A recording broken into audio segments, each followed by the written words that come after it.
All right, so who is going to win the presidency in 2024? Now, there's a lot of people that would tell you it's just way too early to tell, and those people are pansies, because on this show, we're going to go ahead and make all of the early predictions, despite the fact that we know everything could change 2 weeks from now. But the reason why we're bringing this up is some really interesting polling has come in, and I know what a lot of people are thinking. The polls are always wrong. Actually, they're usually not, at least not as wrong as people sometimes think they are. And so what we're going to do today is we're going to talk about some of the polls that just came out. We're going to talk about some of the interesting trends that we're actually seeing in those polls. Then we're going to go over some topics on what could potentially change between now and November that could drastically alter the trends that we're currently seeing. And then finally, we're going to do what everybody always advises people like us to never do, which is make predictions, which we will then come back to in November to determine whether or not we were even close to being correct. All of that and more coming up on this episode of Making the Argument, brought to you by Good Ranchers. Now, our good friend and producer of producers, Hamilton, is not in the studio today, so it falls to me to remind you to once again go into the show notes and check out our community pages, because a lot of the episodes that we do on the show were brought to you by ideas from our community chat. So go on there and circle, sign up, and then let us know what you would like to see. As always, I am your host, Nick Freitas. With me in the studio, my beautiful bride, Tina, Queen of the Bees. Hello, everyone. And then we have our resident historian and political prognosticator, Christian. Christian does a lot of this for a living, so we're going to see, as the one professional political prognosticator in the room, your entire reputation is on the He's line won awards. today. You He has screw won this awards. up, and we will mock you relentlessly, my friend. You're not allowed to be wrong. You know, I know I'm not allowed to be wrong. That's news to me because I'm never wrong, right? No, anybody who, I bring this up because anybody who's a longstanding listener of the podcast knows that I got quite a lot wrong in 2022. It was like the first time I've ever seen you. I've never and seen by quite a lot wrong. You didn't get nearly as much wrong as a lot of other people did, but you got more wrong than you typically do. And what's so funny is that was the first time that a lot of people, on the internet, either through listening or watching us on YouTube or Rumble, got to see me do the type of thing that I've been doing since I first met you. Oh yeah. And they're like, great first impression, right? I predict a red wave and then we don't get a red wave. And so now it's like, what's this idiot thinking? Like, for full context, like I, every now and then go back through old Facebook posts from like a decade ago or a dozen years ago. And me talking about trends and stuff like that.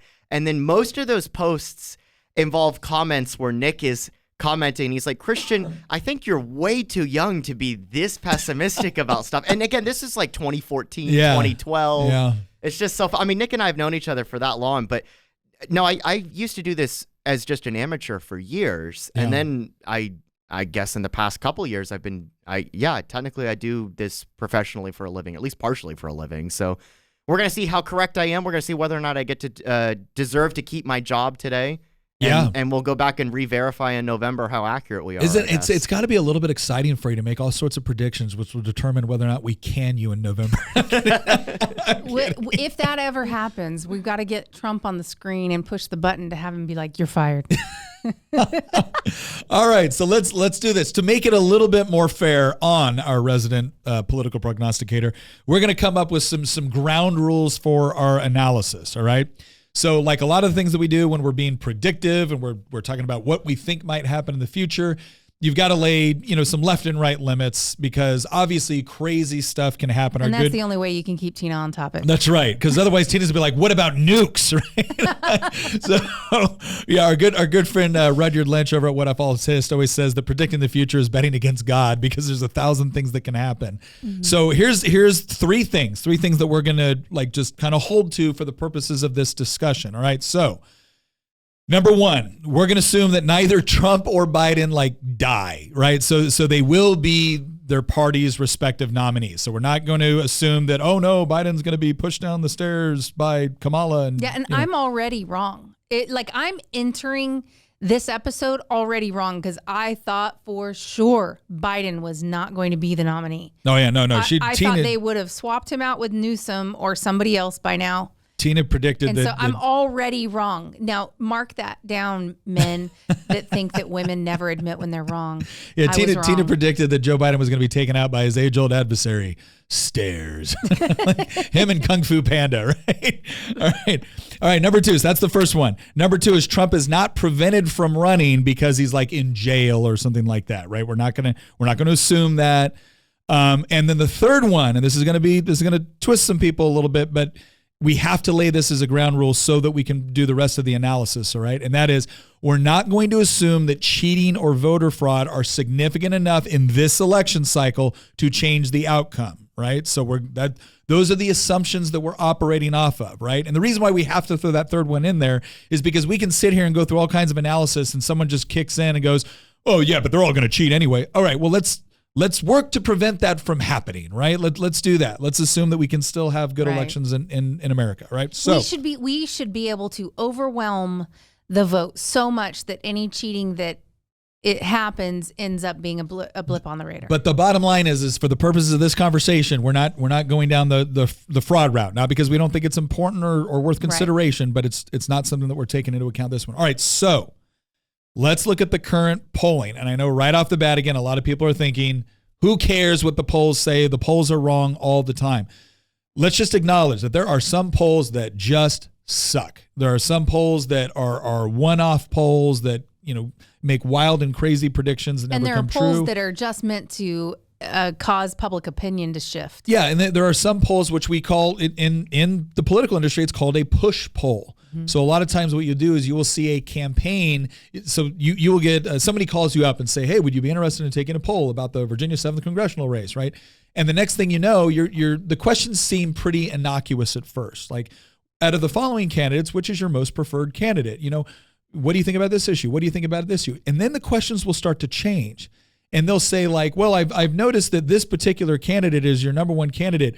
Would that change if you knew he did this? Right? That's when it's like, okay, Yeah. this is what we call a push poll that is usually sponsored by another campaign. And they're trying to do two things. They're trying to the reason why the first questions they ask are kind of innocuous is they want an honest interpretation of where you're at right now, where they're at, where they stand. And then those secondary questions are meant to shift your opinion in a particular direction. So one of the things that we will look for in polls to distinguish between a good one and a bad one is, what is the sampling size, right? What sort of questions did they ask? Did they ask leading questions? They were, like, for instance, if they asked you a question about pro-life, did they say, what do you think about this horrible, evil, anti-choice candidate? Like, okay, you've just told me you're biased, right? You're biased in favor of a particular position. The poll itself is taking a position on this particular issue. But other questions, they're just at, how did you vote in 2024, or how did you vote in 2020? Okay, how do you plan to vote in 2024? That's a pretty open and honest question, right?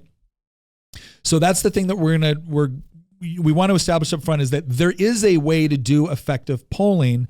But Christian, I want you to tell us a little bit about, because you noticed some trends in polling that were where they were getting it. Let's put it this way: it's not that they were getting it totally wrong, but they weren't as right as they probably should have been. And that's where you get a lot of people questioning polls, because they'll say, well, wait a second, Trump was supposed to lose in a landslide, and yet, we didn't even know what the outcome was for 5 days because it was so close in all these states where the polls said he was going to lose by 5 points or 7 points. So how can you possibly tell me that polling is dependable when it always seems to, favor Democrats rather than Republicans? Well, so first off, that's a really good point. But there's one very brief counter to this, which is 2022. I brought this up earlier, right, when I was like, a lot of people got 2022 wrong to varying degrees. I certainly got at least partially incorrect in 2022. There was no red wave. Now, granted, Republicans did flip the House, and they did win the popular vote in the House, but here's the polling from the 2022 cycle. This is from Real Clear Politics. I'm going to read it off for our audio listeners. The RCP average of all polls that were conducted from October 18th to Election Day in 2022 showed the nationwide mood was going to be Republicans plus 2.5. The final result in the 2022 midterms, when all the ballots were counted, this is for congressional races, because that's the only race where, there wasn't a Senate election in every state, right? But there was a congressional election in every single district in the entire country. The final result was Republicans won the popular vote by 2.8%. So when people say, don't trust the polling is always all wrong. It's all bogus. It's all fake news. Polling showed there was going to be a red wave. Polling actually did not show there was going to be a red wave because the polling was actually to the left of what the final result was. Now, not by a lot, right? It was by 0.3%, Do but you still. think that some of that could be because people are so used to the polling favoring Democrats that when they see a Republican +2, they automatically assume it's Republican +4? I think that it's a combination of a few things, and this is actually going to lead me into directly answering the question that you just brought up, Nick. I think the first one is that Republicans traditionally did better in midterms than they did in presidential years. Now, there's a reason why I do not believe that is the case any longer, and we might get into that a little bit more in today's episode. So that's the first point. I think the second point is that people have gotten used to thinking that midterm elections are always landslide elections against the party in the White House. That is also not correct. In 2002 and in 1998, they were not landslide elections against the party in the White House. In fact, the party in the White House made gains in those two elections. Now, we look at 2006, we look at 2010, we look at 2014, we look at 2018, right? Those are 4 elections in a row where there was a landslide backlash against the party that was in the White House, 2 times against Republicans, 2 times against Democrats. And so we just think, oh, it's going to naturally do the exact same thing in 2022, and it didn't. And this leads me to the final point, which is about the geography. And this is going to be a segue into talking about individual states. Part of the reason that people got 2022 incorrect was because where the red wave took place were in places that were so overwhelmingly blue that they didn't actually register in the final result. So a good example of this is in New York City, Lee Zeldin saw swings in his favor in the 5 boroughs of New York City. Lee Zeldin was the Republican nominee for governor in New York. He was a former congressman. He saw swings in his favor of, you're talking like 10 to 20 points in each of the boroughs, other than Manhattan, which gets into the whole demographic thing. But in like Queens and Brooklyn and the Bronx and stuff like that, he saw massive swings in his favor. But it doesn't register in terms of actual seats flipped because Republicans don't hold any seats in the Bronx or Brooklyn. What people sometimes forget is obviously we focus a lot of our attention on congressional races or senatorial races on the ones that are going to be the closest, and for obvious reasons. The reason why, what Christian's bringing up here, especially with the congressional races, is so critical when you're talking about things like presidential year and especially like gubernatorial races, is because, AOC won by 70%, but she had previously won by over 80. So when you're talking about a 10-point shift, yes, that has zero effect on the congressional representation of that district, but it has a huge effect on the overall vote for governor in that state, and it can have an effect as well for things like the presidency. Yeah, and so it things like that factor in a ways that I don't think. And you've brought this up before too, and I think this is really important to mention, is that for most of my life, there were certain demographic trends that were just taken for granted, right? Like rural Republican, urban blue, suburban was kind of flipped, but tended to be more Republican in nature. And then you had other demographics that you would look at, but talk about some of the changes that have been taking place, not just this year, right? We see some of it reflected in this polling. But the reason why I think this is important is because I remember you mentioning this over 4 years ago and me thinking, really? Right? And you started showing the numbers. So what are some of those trends that polls are now maybe starting to pick up to that kind of like missed maybe 4 years ago, 6 years ago, et cetera? So there's a few things here. One is about geography and the other one is about demographics. So historically, the Republican base was the suburbs. This is the reason Orange County, California was Reagan country hardcore twice. Yeah. Right. And it's also the reason that Orange County now voted for Democrats twice for the first time since 1932 or 36, since FDR. So geography is a big thing at play here. Historically, it was suburbs were overwhelmingly red. Rural countryside was red, but in many cases not as red as the suburbs, especially in the South in upper Midwest, like Minnesota and stuff like that. There was still kind of a labor union component. And there was a not quite like a blue collar sense, but there was a lot of rural Democrats, especially in the South. Yeah. And then urban cores were overwhelmingly Democrat. Over, like, as soon as you would cross, the county line into a city, it would be, 80, 90% Democrat. Now, what you're seeing is that the suburbs, and this is almost a universal phenomenon. It doesn't matter the state you go to, North Carolina, Texas, Georgia, Arizona, and the Sun Belt, or you could go up to the Midwest. You can go to the Cincinnati suburbs, which are historically very Republican, very Republican. You can go to Virginia, the Richmond suburbs, Northern Virginia as well. Oakland County in Michigan used to be, again, a Reagan landslide county, and now it's a safe Democrat county. This is a suburb. It's the suburb of Detroit, basically.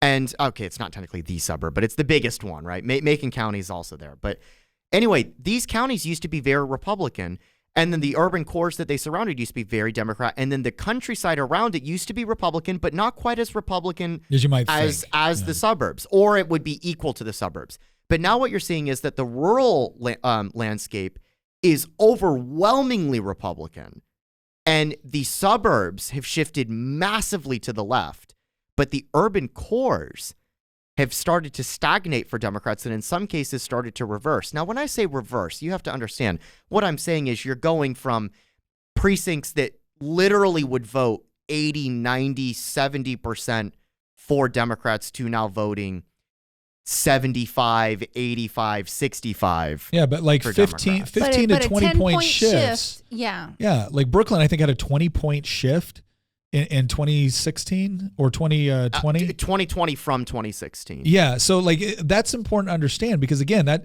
it's not going to change the congressional representation. It doesn't mean that Brooklyn's now a conservative bastion, but a 20-point shift in voting is significant.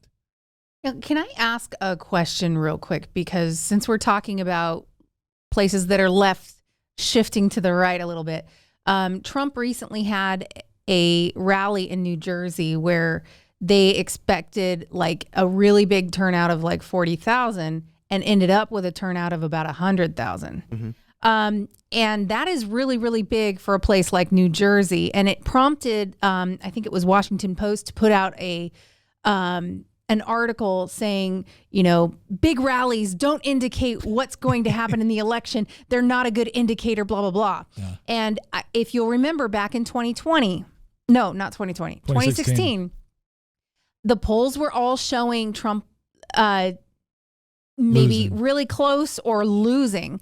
And we kept thinking, these rallies are huge. What is going on with these rallies? Like, does this mean something? And we were wondering that, and we ended up finding out. And so I think it's really interesting that the media is, again, trying to tamp that down and go, oh, no, that doesn't mean anything. It doesn't mean anything that they were able to get 100,000 people in freaking New Jersey to come out.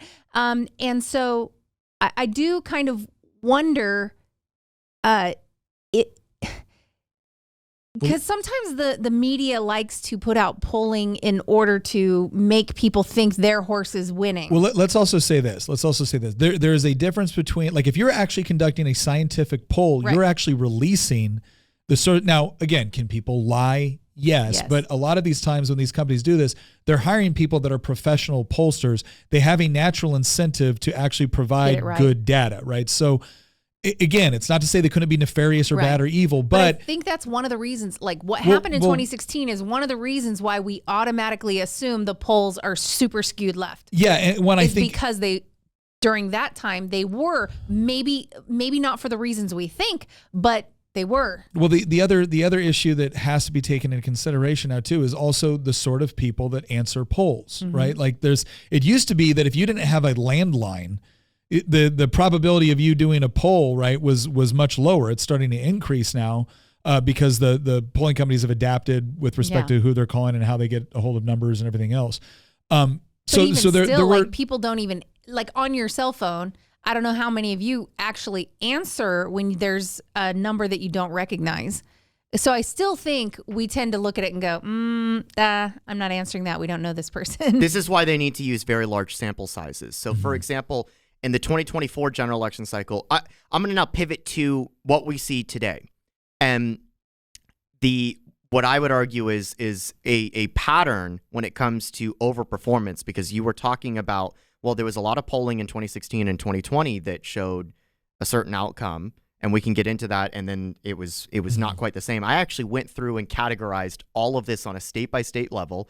And then I looked at the historical trends of every single state that you could conceivably call a swing state to look at where they're going relative to the noise of an individual election cycle. And what you see between both of those things is some really interesting trends that appear. No, wait, there's one thing I wanted to answer about what Tina was saying. One of the things I was trying to say is a scientific poll is a scientific poll, right? You can have a good poll run by an organization or an institution that you don't agree with, and it's still an okay poll. That doesn't mean that every article they're doing is also following a scientific process. So yes, as soon as the New York Times says, holy crap, we helped sponsor a poll and we don't like the results, you can expect 27 editorials and 47 other articles talking about how it doesn't really matter, or actually it's this, or no, it's Trump's still going to lose and here's why, or this is why the country is falling into white supremacy. Because again, what they're also using, they want good data in their polls because it tells them what to do with their paper in order to try to shift public opinion in the way that they want. So we should distinguish between the organization, its editorial board, or its reporters, and the polling that's conducted, insofar as we actually get to see how the poll was conducted. Speaking of polling, I conducted a poll very recently, and it turned out that Good Ranchers is awesome. That's right. If you go ahead and go to goodranchers.com and you put in promo code Nick and you sign up for one of the subscriptions, guess what you're going to get? With each order, you're going to get 8 Wagyu burgers. I want you to imagine showing up to the barbecue. Maybe you're showing up with someone special. Maybe you're showing up to impress. And you show up with Wagyu burgers. Oh my gosh, that's just like barbecuing on a whole new level. You will be the most popular guy at the 4th of July party, or the most popular lady at the 4th of July party, right? Looking for a husband? 8 Wagyu hamburgers might be a great selling point. I'm just saying. So, goodranchers.com, promo code Nick. Go there because Good Ranchers they deliver the best beef, poultry, pork, wild-caught seafood delivered straight to your door. You'll get free express shipping, everything. But use that promo code Nick, right? Helps us, helps them, and it helps you. All right, back to the show. Yeah. Looking at the crosstabs is important because if you're seeing a poll that is like a D+8 sample, you can chuck it out the window. Likewise, if you see one that's an R+8 sample, you can also chuck it out the window. It's important to look at the crosstabs and understand that not all the crosstabs will always be accurate 100% of the time. You're seeing in a lot of polling right now that Trump is tied with 18 to 29-year-olds. As somebody who is a very recent ex-29-year-old, I can tell you I find it very unlikely that Trump is winning 18 to 29-year-olds. I also find it unlikely that he's even going to come terribly close, but you're seeing that in some of the crosstabs. Yeah. It's not the individual bars within the crosstabs that matter. It's the overall sample size that you need to check in order to confirm a poll's validity. But to your point about where things currently are. So I brought up that 2022 overall, the results were actually pretty close to the polling average. The reason that it was off was because where those results took place. In a lot of the marginal swing districts and states, Republicans did significantly worse in swing districts, which, again, determine control of chambers. In places where they had no shot of winning a congressional election, they did quite well, which helped them in statewide results in places like Florida and New York. But again, that doesn't mean that they're flipping, legislative seats. And so overall, the polling was actually quite accurate with what the final result was. But the reason it didn't look like a red wave was because where those results took place. Now, this gets us into the overall polling that we see today. Right now, this is the 2024 Real Clear Politics average. As of right now, as of the recording of this podcast, what we see is that Trump is leading the national popular vote by an average of all the polls that are conducted of 1.1%. And here's the graph that you see that goes back over the past year. And what you see is a consistent pattern since about last summer, since about the end of summer, right? So since early September, late August, what you see is a consistent pattern of Trump leading in the polling. Now, it's varied, right? In January, he was up massively. He was up almost 4 points. And then it started to mute. People were talking about a Biden comeback that was going on in April. And now that started to fizzle out. And what you see is that Trump has reemerged with another lead. It's not a massive lead, right? It's only 1 point. 1.1 can shift tomorrow. But let's consider where things were on this day in 2016. Here's where we were in May of 2016. Oh my gosh. For the audio listeners, can you describe it? Here, on this day in May of 2016, I'm going to find the exact date here. Here we go. On this day in May of 2016, Hillary Clinton was leading the polling average. This is the same thing, Real Clear Politics polling average. She was leading by 5.7% in the popular vote. And now if you look at the Real Clear Politics average of final results, by the time you got to November, the RCP average was Clinton plus 3.2. And the final, this is popular results, right? The final popular result was Clinton won the popular vote by 2.1%. So it was close, but Trump actually overperformed what the final polling was, and he massively closed the gap, as you can see. Well, and he also, again, he also performed in the places he needed to perform to win the presidency. This is another thing that we get into as people started getting into, the popular vote. Well, okay, again, but we have an electoral system. We happen to believe that's a good system. In fact, we did a whole Y minutes on why the Electoral College is a good thing. And it's not just because it's benefited Republicans. There's actually a reason for it. But it's also important to note that everybody knows the rules to the game, right? Like at least the people running do. And I think, you saw the overconfidence of the Clinton campaign specifically in 2016 where they just thought, there was an SNL skit that was hysterical where it was like, oh, my friend tells me Hillary's going to win by 13 points, right? Or going to win by 7. And it didn't pan out the way they wanted, not because the overall polling on the popular vote was wildly incorrect, but it was wildly incorrect with respect to strategic states that ultimately determined the outcome. And I'm about to go through those states, by the way. All right. The last thing that I'll do before we talk about the states is here's where we were in 2020. It was even worse.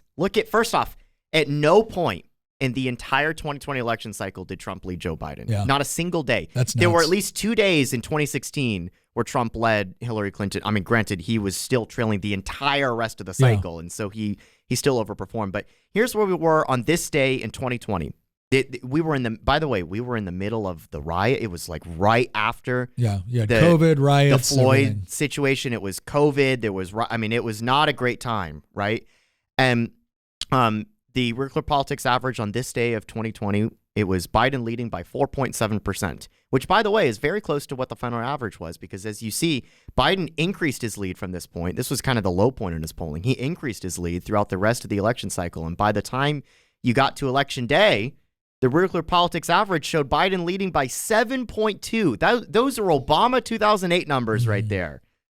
And he ended up winning the final popular vote by 4.5 points, which is almost exactly where the polling was at this point. So that's where we were. And again, you see, Trump overperforming what the final Real Clear Politics average is. But that's nationwide. Yeah. So now let's talk about individual states. This is where things get really interesting. And are you bringing up the data from the New York Times poll on this one? Oh, do you want me to go through the New York Times poll first, or do you want to go No, we can do this first. Okay. So I actually took the liberty of compiling, it took several hours, but because I'm a nerd and I do this for a living, I decided to compile all of the 2016 and 2020 polling averages on a state-by-state basis compared to what the final results are. So in layman's terms, what this means is we're looking at what did the polls say on Election Day in 2016 and in 2020, two separate analysis for each individual swing state, every swing state in the country. So you're talking about Michigan, Pennsylvania, Wisconsin, Nevada, the whole 9 yards, right? And then you're comparing that to what did the actual final result in those states for both of those election cycles do. Yes. And then you're going to see who overperformed or underperformed. Got it. So first off, we've got North Carolina. It's kind of a marginal swing state. It's, Republicans have won it since 2008, but it's always very, very close. Here's what the polling showed in 2016. Polling showed in 2016 that Trump was leading by 0.8%, less than 1 point. He ended up winning the state by 3.7%. So he overperformed the polling by 2.9 points, almost 3 points. In 2020, he was leading by an even smaller margin in the polling. He was leading by 0.2%. It was almost a tie.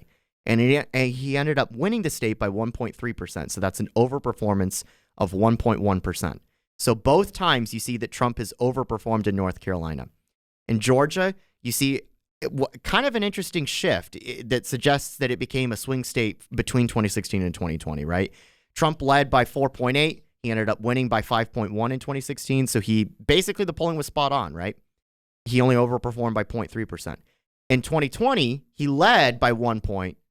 Biden ended up winning by 0.2. Georgia is the one where there's some of the most shadiest crap that has also Yeah. gone down there. But Yeah, you want to talk about? We're not going to go. We're not going to we go won't into it go for into this fraud. episode. But So- there was a lot of shady crap in Georgia. Technically, from the polling to the technical final results, Biden overperformed by 1.2. Yeah. In Florida, this is where things get really interesting. Florida, in 2016, people leave this out. Trump was barely ahead. He was ahead by 0.4%. He ended up winning the state by 1.2, so he overperformed by 0.8. Yeah. In 2020, Biden, people would never believe this today with where we are with Florida right now, but in 2020, Biden was actually leading the polling averages by 0.9%, almost 1 whole point in Florida, which should have meant that he should have carried the state. All the betting markets would have said he would have won. Yeah. Trump ended up winning the state in what is effectively a landslide by Florida standards, 3.3%. That's an overperformance from the polling by 4.2%. That is a catastrophic polling error for a state like Florida. Yeah, they screwed that one up bad. Texas, in 2016, Trump was leading by 11.7. He ended up winning by 9, which means that Clinton overperformed by 2.7. A lot of that is because a lot of Texans didn't like Trump. Remember, they liked Ted Cruz. Yeah. And they knew that Texas was going to vote red. So a lot of them knowingly cast, basically throwaway votes or third-party votes because their thought process was, well, I'm going to register my dissatisfaction because I know the Republicans are going to win anyway. Yeah. So it actually makes sense that Clinton would overperform in Texas in 2016. Fast forward to 2020, and the polling showed it a very tight race. Trump was only leading by 1.3. He ended up winning by 5.6. He overperformed the polling by 4.3. That's another one. So you'll see a lot of times in these polls where they'll say a margin of error of 3.5 or something like that. But when you actually when you screw it up by 4 points plus, I'm sorry, you did a bad job polling. Yeah. If your margin of if your polling says something and then the result is more than 3 points different from what your polling says, your polling was wrong. Yeah. If it's within 3 points, you can justify margin of error because of sample sizes and the way that things are calculated. Now, in Arizona, in 2016, Trump was leading by 4. He ended up winning by 3.5. Which means that Clinton overperformed by 0.5 point. That's actually really close to what the polling average is. That's a solid work. Yeah, by the polling Arizona, industry. they were pretty spot on. Twice now, because in 2020, the polling showed Biden was going to win by 0.9, almost 1 point. He ended up winning by 0.3, which means the polling was off in Trump's favor this time by 0.6. Arizona's a state that is, when we went through these states so far, Arizona is actually one of the most accurate when you think about it. Nevada now. Polling actually showed in 2016 that Trump was going to win this by 0.8%. Very close, right? Less than a point. Clinton ended up winning by 2.4, which meant that the polling was off in Clinton's favor by 3.3. What you're going to see is a consistent pattern in Nevada of Democrats massively overperforming what their polling is. So this is a pattern going all the way back to Sharon Angle in 2010 against Harry Reid. I remember that. There's two things I want to go here because I want to jump into this the latest polling from the New York Times because it is interesting. Iowa and Wisconsin seem to have a really rough time being accurately polled. Because before you do that, last thing is in 2020 in Nevada, it showed Biden plus 2.4. He ended up winning by 2.7. So it was much closer in Nevada, but even then there was still an oversampling for Trump because Biden ended up overperforming by 0.3%. So twice you see that Nevada was to the left of what the polling showed. The final result was to the left. Okay, so going back to Iowa. So Iowa, you look at this from 2016, 2020 in Iowa, they got it wrong by 6.4 points in 2016 and 6.2 in 2020. In Wisconsin, they got it wrong by 7.3 points. Catastrophic. They actually had Clinton winning Wisconsin by 6.5, Trump won it by 0.8, and then they had Biden win it by 6.7. And then, Biden ended up winning by 0.6. So when you're talking about a 7-point difference, your polling sucked. So here's the question I want to ask, because again, when you're talking about Nevada, Iowa, Wisconsin, right, we're talking about swing states, right? Like, okay, if you get it kind of off in Texas, we kind of know what's going to happen. If you get it wrong in Wyoming, we know what's going to happen, right? We don't really care. But you would think that these polling agencies would invest more time and resources to getting it right in the states that ultimately can swing a presidential election. So here's my question to you.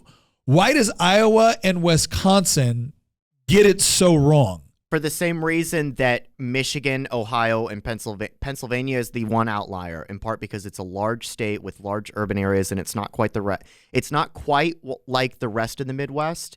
And there's also a built-in incentive for the polling firms to really do their due diligence in Pennsylvania, because it is the new Florida in the sense that it can just straight up determine the presidency. The rest of the Midwest, Ohio, Michigan, Wisconsin, Iowa, they're separate from Pennsylvania in the sense that they have similar demographics, they've gone through similar economic troubles, and they have a long history of being either swing states in the case of Ohio or being Democrat states in the case of Iowa and Wisconsin and Michigan.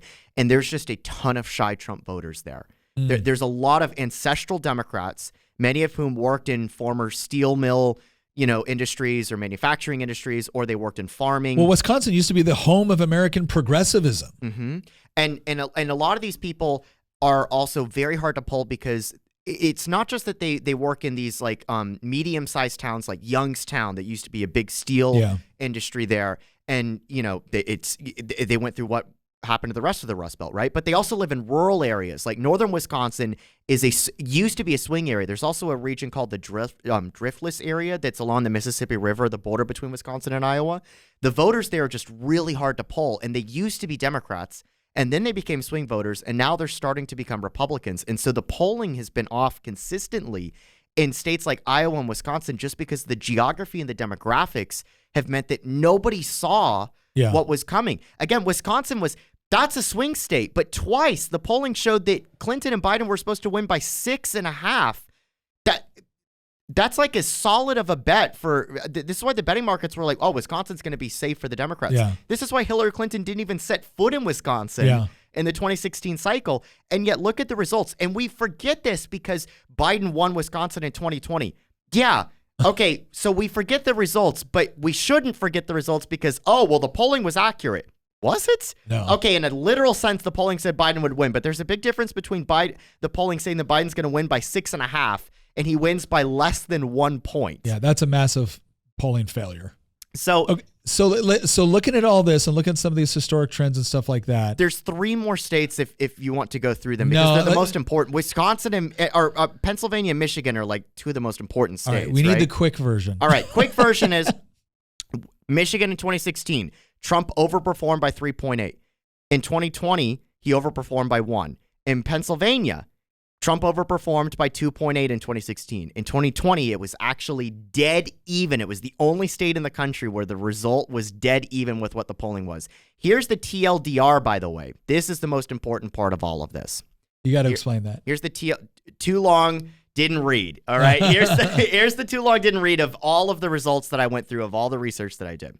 The average overperformance from polling of each state in 2016 and 2020. So I took both results, added them together, looked at the average, right? In North Carolina, the average of the two was Trump overperforming by 2 from the actual polling results. In Georgia, it was Democrats overperforming by 0.45%. So almost dead on. Yeah. In Florida, it was Trump overperforming by 2.5. In Texas, it was almost dead on. Trump overperforming by 0.8. Arizona, as dead on as you can get, right? Yeah. Trump overperforming by 0.05. That's as accurate as you can get. So Arizona, kudos to you, polling industry in Arizona. Nevada, like I said, it's one of these states that's just hard to poll. Democrats always overperform. The overperformance for Democrats is an average of 1.8%. Now, here's where things get crazy, right? This is the Midwest. Yeah. You see that there's a difference between the Midwest and the Sun Belt. Midwest is huge overperformances for Trump in the Midwest. In Iowa, it's 6.3% average. Wisconsin is the largest polling error of any swing state in the country. Trump plus 6.7%. That is a catastrophic polling error. In Michigan, it's better. But it's still Trump overperforming by 2.6. And then in Ohio, another catastrophic error. Trump overperforming by 6.5. Ohio's another one where, again, Ohio has been a bellwether state for a long time. It's becoming more of a red state, but it's just amazing how bad they get the polling in Ohio. Well, you have to remember, before 2016, Ohio was a swing state, right? Yeah. The rest of these were not. Wisconsin was not. Michigan was not. Now, they were in 2000 and 2004, but under Obama, they were not. And so what happens when you have a catastrophic polling shift of 4 to 6 points, 4 to almost 7 points in some of these states in favor of the Republican? Well, this takes a swing state and takes it out of the swing state category. Okay, so here's my question. because moving on to the New York Times poll that just came out that everyone is talking about, right? Why should we believe that this particular poll might be indicative of what's going on? The reason why is for the same reason of the TLDR that I just read through here. And the last one being Pennsylvania with Trump overperforming by 1.4%. So Trump has a history of outperforming the polls, especially within certain swing states, namely Iowa, Wisconsin, Ohio, Michigan, a little bit less so, but he's outperformed. Not only has he outperformed the nationwide polling, we went through that, right? 2016 to 2020 nationwide. Not only has he outperformed nationwide polling, he's outperformed on average swing state polling. Now, the Sun Belt's different, right? Georgia and Nevada, he's actually done worse than his polling. Yeah, but it's still within like under 2 points. Yeah, so. And then in Arizona and some of these other Sun Belt states, it's been spot on. But when you look at the Midwest, Iowa, Wisconsin, Michigan, Ohio, and Pennsylvania, he has massively outperformed his polling. So this brings us to the New York Times polling here, which is just quite frankly, it is insane what the what the numbers here are saying for the New York Times. Like, I mean, you were seeing stuff that was like going to be setting off alarm bells for Democrats. I went through the crosstabs of this last night, and I was trying to shift a lot of it over to an Excel spreadsheet so I could kind of look at things a little bit differently. But as I was going through, I was really surprised at some of what I was seeing. Some of it I just kind of I intuitively assumed, and yeah, that was accurate, especially along the lines of college educated versus non-college educated, and then other racial demographics, suburban, city, rural, small town. None of that was especially especially concerning, or especially earth shattering. But I will say some of the things that just blew my mind was when you looked at the sampling size. So the sampling size is pretty good. You got over 4,000 respondents. So that's not bad. And it was likely voters. They screened for likely voters, which is a big deal. Yeah, likely voters is very different than registered voters, because especially now with like voter motor laws and like that, everyone's kind of like registered. But whether or not you are intending to show up and vote, and the level of intensity with which you believe you're going to show up and vote, it is pretty important. The other thing too was looking at if you look at this polling, one of the most important questions I think they asked, and we'll let you go into all the state data and whatnot, but I just noticed right off the bat, one of the things that I thought was the most important was the number of their sampling size, the number of people that voted for Biden in 2020 versus 2024. So it's not as if they found a heavy Trump, voting sampling size. They actually found a sampling size that voted for Biden a little bit more, I think, or about right in line with what the popular vote is, if you believe that popular vote was accurate, right? So when you're watching the sort of shift that you're seeing, and that's probably the first thing that we should say, like, okay, spoiler alert, there was a massive shift in favor of Trump, which means they specifically went out and found people that voted for Biden in 2020 that have now said, I am voting for Trump in 2024. And that's significant because they didn't from what I can tell, they didn't undersample minorities. They didn't undersample college educated, individuals. They didn't undersample like city, suburban versus rural, small town. This actually looks like a fairly good breakdown. So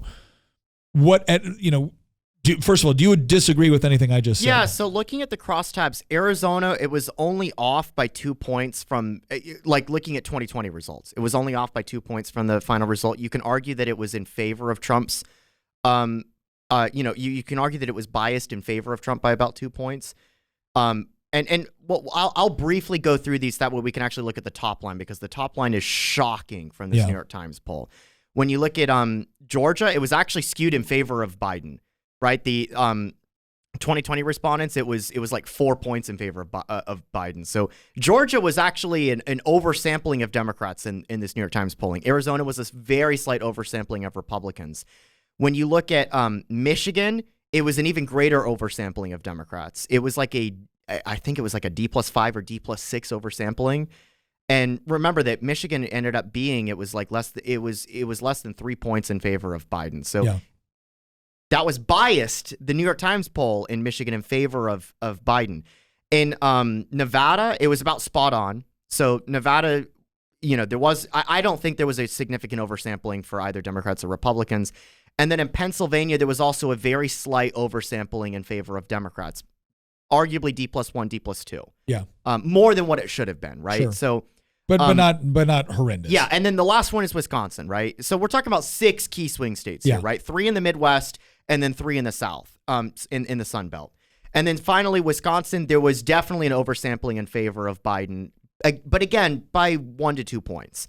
So that's where the oversampling is in terms of the accuracy of crosstabs and stuff like that. Now, here's the top line. Look at this. Oh, my gosh. Yeah, Nevada, Trump 51, Biden 38. That's catastrophic. Georgia, Trump 50, Biden 41. Arizona, Trump 49, Biden 43. Pennsylvania, Trump 48, Biden 45. Wisconsin, Trump 47, Biden 46. Michigan, Biden 47, Trump 46. So Michigan was the only state that he was actually trailing Biden in this New York Times Siena poll. And I mean, Nevada, Trump plus 13. This is a high quality New York Times poll. Remember, that slightly oversampled Democrats in Nevada, and it still came up with Trump plus 13. Now, some people might say, but Christian, we just went through the polling history that showed that Nevada always oversamples Republicans and undersamples Democrats. It's one of the few states that does it. Fair point, but does it oversample them by 13 points? No. Historically, it oversampled them maybe by 1 to 3. So plus 13. Well, that and what we just said here was it almost looks as if they tried to correct for that by oversampling Democrats in the poll to potentially correct for the fact that they've gotten it wrong before and undersampled Democrats. Now, we don't know. Now, look, I'm gonna say right now, do I think Trump, we're not in the prediction phase yet. I'll go through on whether or not I think Trump's going to win by 13, but we can talk about that more. What do you think? Again, let's talk about Nevada, because Nevada is the single largest shift here. Yeah. What do you think? Why do you think we're seeing that in Nevada? Okay, so now here's the other interesting thing that I do. Everybody today gets to learn how I spend my free time, and then they're gonna wonder, why on earth is this guy still single? Yeah, he's single, ladies. All right, so like the big nerd I am, I did something that took even more time. You have no idea how many hours this took, Nick. Okay, so I went through the last 40 years of election results for every single state that you could conceivably call a swing state. And when I say conceivably, I'm including Minnesota and Virginia in this list. Okay. And we don't have to go through every single one, right? No, please don't. We'll show them for the YouTube audience, and then we'll read off some of them highlights for the important. But here's what I did. I went through every single presidential result going back to 1984, and I'm not going to read off every single one, right? We're going to go through some of the key things here, right? But I did this for every single state. And what I did was that I looked at the results, because election results vary between years, right? You know, even when somebody wins re-election twice, their margin of victory is going to be different year to year, right? And so what I wanted to do was sort through the noise and say, what is the state doing relative to that popular vote in a presidential year? Because one year a Republican might win the popular vote by, well, they haven't done it in 20 years, but one year a Republican might win the popular vote by, say, 1 point. Yeah. That was, or 1 or 2 points. That was 2004. But then in 2008, Obama won the popular vote by like 6 or 7. And so I wanted to sort through the noise of that and say, okay, well, one year the nation was 1 point to the right. The next year the nation was 6 or 7 points to the left. Well, how did that state vote relative to the country in each year? Because that will give you an idea of what the base partisanship of the state is, independent of what the background noise of the mood of the country is. Yeah. And so I did that, and I plotted it out for every election between 2020 and 1984. And what you see is some macro trends there that show some states become swing states and some states start off as swing states, but then they fall off and they become safe in one way or the other. So where are we at? Here's some really interesting trends. And what I'm going to do is I'm going to start with like 2000 and I'm going to do 2020. And I'm not going to read off every result. Yeah. To give you an idea, in 2000 in Pennsylvania, the state was almost 5 points to the left of the country. It was D plus 4.9. That's 2004. 2004. In 2000, it was D plus 3.6. Yeah. What you see, though, in 2012 was it was D plus 1. And then in 2016, it was R plus 2.8. And then in 2020, it was R plus 3.3. So you're going from almost D plus 5 in 2004 relative to the country. Yeah. Remember, independent of the part, nationwide swings.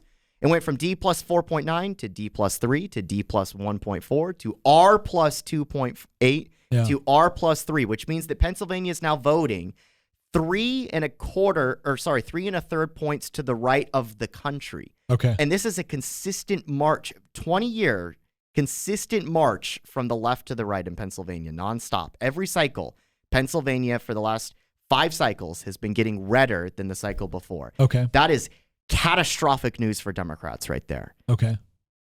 Here's Michigan. And again, I'm not going to read off every single. You're welcome to go onto YouTube or go into my Twitter and read through all these if you want. But in 2000, Michigan was 4.6 points to the left of the country. In 2008, it was almost 10 points to the left of the country. In 2012, it was 5.5 points to the left of the country. But then in 2016, it was 2.3 points to the right. And what you saw in 2020 is that actually shifted back to the left. But it was still to the right of the country. It was 1.7 points to the right. So you're talking about from 2008 being D plus 9. Michigan was not a swing state in 2008. Yeah. In 2020, it was R plus 1.7. Okay. Shift to the right. Wisconsin. This is interesting. This is another Pennsylvania situation, right? In 2000, it was actually to the right of the country, even though George Bush lost it. It was a swing state, but then it became bluer, right? It then went from being basically even to D plus 2 to D plus 6 in 2008.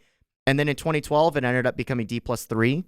In 2016, it was R plus 3 almost. And then in 2020, it was almost R plus 4. So again, you're seeing a consistent shift to the right.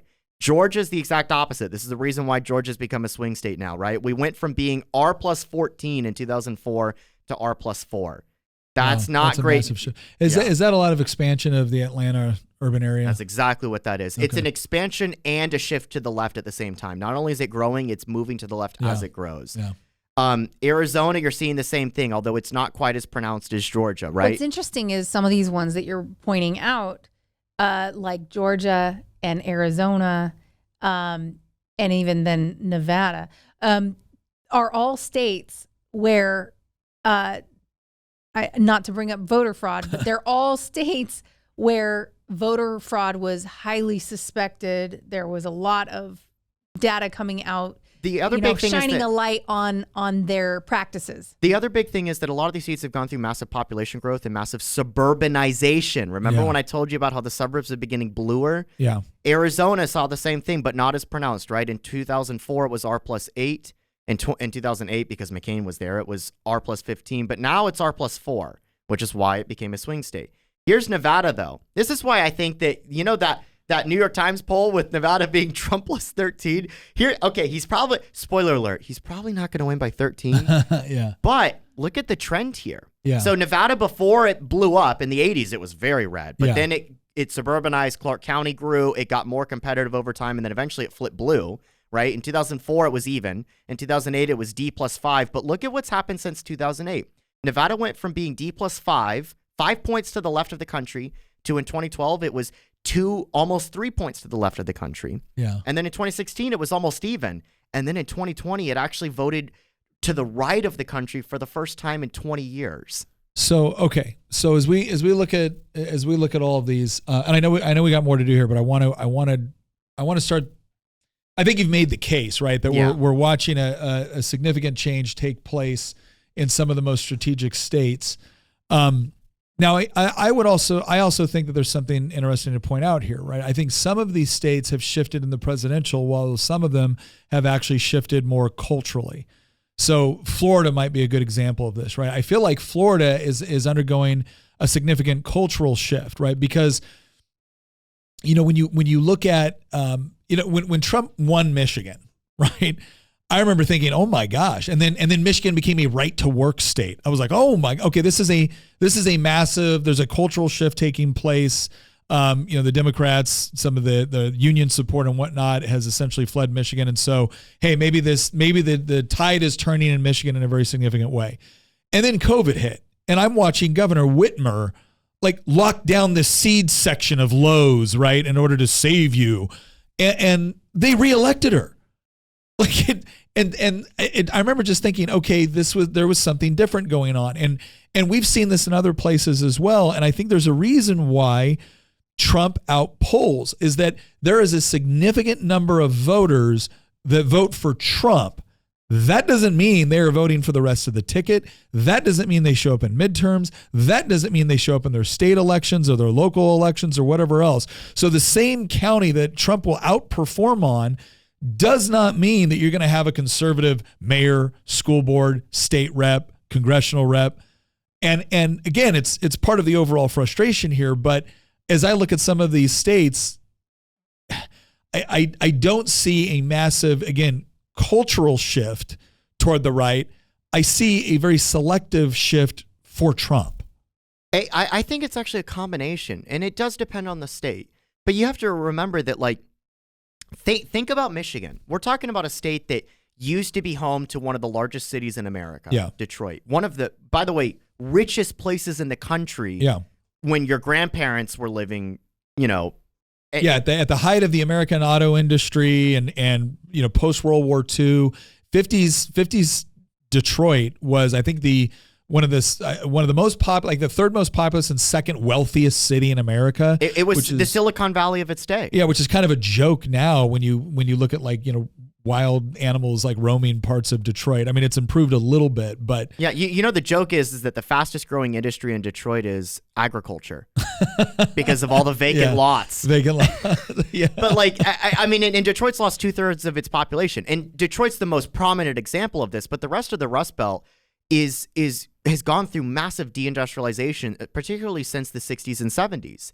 And you know what the response has been from Democrat politicians is, well, you haven't taken enough gender theory studies courses yet. Remember when they were telling you learn to code? Yeah. Like, and the response from Republicans, and we get upset about this when it comes to Trump talking about things like tariffs and protectionism. Yeah. But here's the thing, though. The response from Republicans has been to go to a lot of these communities and say, for better or for worse, I understand the frustrations you're going through, and I'm going to try to offer a policy solution. Now, we might disagree on I mean, first off, I agree with more than I disagree in terms of his policy solutions, which is part of the reason I'm going to vote for Trump. But like, even if we don't agree on every single policy solution that Trump offers, he's at least speaking to the heart of voters in these type of states in a way that, quite frankly, the Democratic Party has become entirely disconnected from what used to be their base. We've talked about this before, that it used to be Democrats thought their ticket to power was appeal to the working class. The oppressor dynamic is white working class voters, because we're talking about 60s, 70s, 80s. Spoiler alert, Michigan and Ohio were very white states, right? Wisconsin, Pennsylvania, very white states. The Democrats thought that their ticket to power was appeal to white working class voters, use the old classical Marxism, right? Yeah. Workers of the world unite. Not that obviously every Democrat in Michigan was a Marxist, but the point is that you appeal to the working class and you win. But they stopped doing that after the 90s. And now it's appeal to the intersectional furry feminists and you win. That doesn't resonate with Michigan voters. Well, and that's the other thing too that I think is important to understand here is that there's always been certain demographics that political parties could generally count on to be on their side or show up and vote for them in certain numbers, right?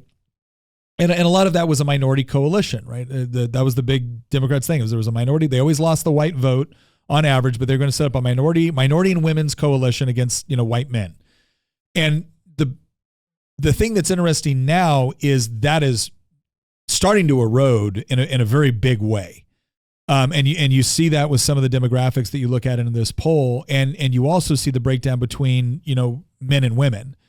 I remember one poll came out, I think it was last year, where for a while there, like, it was Joe Biden was not doing well in the polls, and the one group that had a positive favorable rating, so above 50% favorable rating of Joe Biden, was like white women, college-educated white women in the suburbs, right? Biden had a more favorable approval rating from white college-educated women in the suburbs than he did with black voters.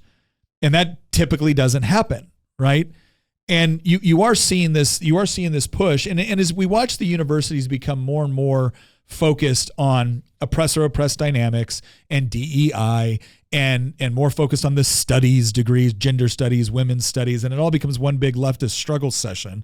Well, then, most of the people with college degrees tend to overwhelmingly vote for Democrats.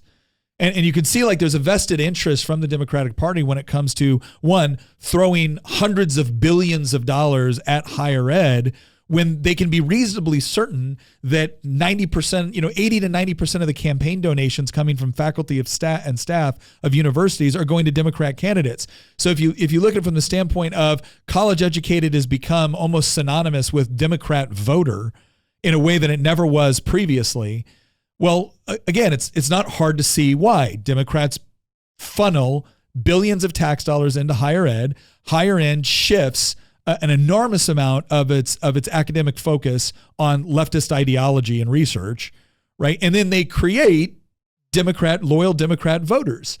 And then those same universities, and this is the part that blows my mind the most, and I know I've kind of gone off on a little tangent here, but I think it's important to look at, again, the crosstabs of who's voting for who and why. I think it explains a lot when you see what's going on in university campuses right now, and you see a lot with respect to how politicians vote on budgets and where do they allocate money. There's a reason why Democrats are far less concerned about working class people and far more concerned about people that either are not working at all, right? Because that's dedicated welfare. They're people that are completely dependent upon the state for their well-being tend to vote for whatever politician is going to pour more money into those programs. And then the other side of it is college educated. And once again, not only do Democrats tip the scales with respect to sending billions of your dollars to higher ed, but then they also do special licensing requirements. They do special, requirements with respect to hiring, which, oh, by the way, require a college degree. It's one of the things that I can't stand about this is when you'll see people say, well, you got to go to college to work in certain industries. Well, isn't that interesting? So you don't have to be a professional. You don't have to be a proficient in a particular skill set to work in that industry. You have to have the piece of paper from the institution that the politicians have said you have to have it from in order to work in that industry. So yeah, when you close off an entire industry to anybody that doesn't have the piece of paper from the institution of higher education that the politician wants you to go to, well, yeah, that's a little bit sketchy, right? So I know I kind of went off on a tangent there. I apologize, but that's fine. Here's what I'd like to do. Nick, this is your podcast. Well, here's what I'd like to do. I'd like Christian to talk gives about. You permission, honey. I like if we can. I want to wrap up this section of the New York Times poll and what we're seeing right now. So we've laid the groundwork for why no, not all polling sucks, and we've laid the groundwork for, okay, this does look like it was a pretty good poll, and it's not simply because it came up with results that we're predisposed to like. Their sampling size, what they've looked at, they oversampled Democrats in key swing states, and they still got these results. Not to mention that we're seeing certain, sections of the country that used to be very, very loyal Democrat voters becoming less loyal, and we're watching other sections of the country that used to be somewhat Republican become vastly more Republican with your rural areas and your small town areas. So if right now what this signifies is, regardless of what the popular vote is, and right now he's leading in the popular vote based off of the Real Clear Politics average, which we've already established tends to be, fairly accurate within about 3 points. But as far as the Electoral College, like there's no way he doesn't not just win, but win big. Yep. If he maintains these numbers here. So here's what I want to say. And this is kind of like going back to what I said when we first started this show. Anybody that's making, predictions about what's going to happen in U.S. politics in May is probably an amateur and doesn't know what the hell they're talking about because so much shifts between now and then. So if the election were held today, it looks like Trump gets he gets a very, very, very small popular vote win, but he gets a massive Electoral College win. That's if you're following Real Clear Politics in this New York Times Siena poll. I want to talk about a couple of different things that could drastically change that, right? So the first one I wanted to talk about is if you have a significant improvement in the economy, because this is one of the things that drives voters' impression of what's going on, right? And it doesn't always matter that the president did something or didn't do something, right? I don't think you can reasonably say that Bill Clinton is responsible for the tech boom that took place in the 90s. Now, there were certain policies that he did that I think were helpful, but I think it's also interesting that if you look at the way Bill Clinton governed the first 2 years he was president, he was a hardcore progressive liberal. If you look at the way he governed after the Republicans took control of of Congress for the first time since the 40s, he governed very differently, a much more conservative approach. He was passing welfare reform. The whole idea of nationalizing healthcare went out the window. They were actually going after crime and everything else. And so you have this environment where, you had the tech industry also just exploding, right? There was a certain degree of technological advancement that took place regardless of who was president. And he was seen as responsible for it. Like, he was given the credit for it because, hey, all we know is you're in charge and my life's better. So it must be because you're in charge. And we can sit here and argue all day about looking at the nuances of things. And sometimes we give presidents too much credit. Sometimes we don't give them enough credit. But the bottom line is that's how most voters think when they show up to the polls. So if there is a significant improvement in the economy, right? And hear me out, real or perceived, Biden goes up significantly in the polls. I don't think any of us question that, right? Well, the Dow just hit an all-time high. It just hit 40,000. Okay, but I'm not talking about the Dow going up, right? I think there's a lot of people now that when they see the Dow, it used to be if the Dow was going up, people just said, okay, well, the economy must be doing well. When the Dow was going up at the same time that they couldn't afford groceries, they're like, okay, there is a disconnect between Dow going up and my life being better. And that disconnect has actually been happening since the 70s at varying degrees. But it's gotten and people worse look at the now. markets now like that's rich people stuff, and so, yeah, sure, rich are getting richer. That's what they're probably thinking. And that's not what people want. But what is a way? Let's think about this again, real or perceived. I don't believe that the economic situation in the United States is going to increase exponentially based off of sound monetary policy or wise investment or just, increased productive capacity. None of those things are going to happen in a significant way between now and November. No. But what is the one way that you could They're going to change interest rates. They could get an artificial economic boom. They're going to print some money and they're going to lower interest rates.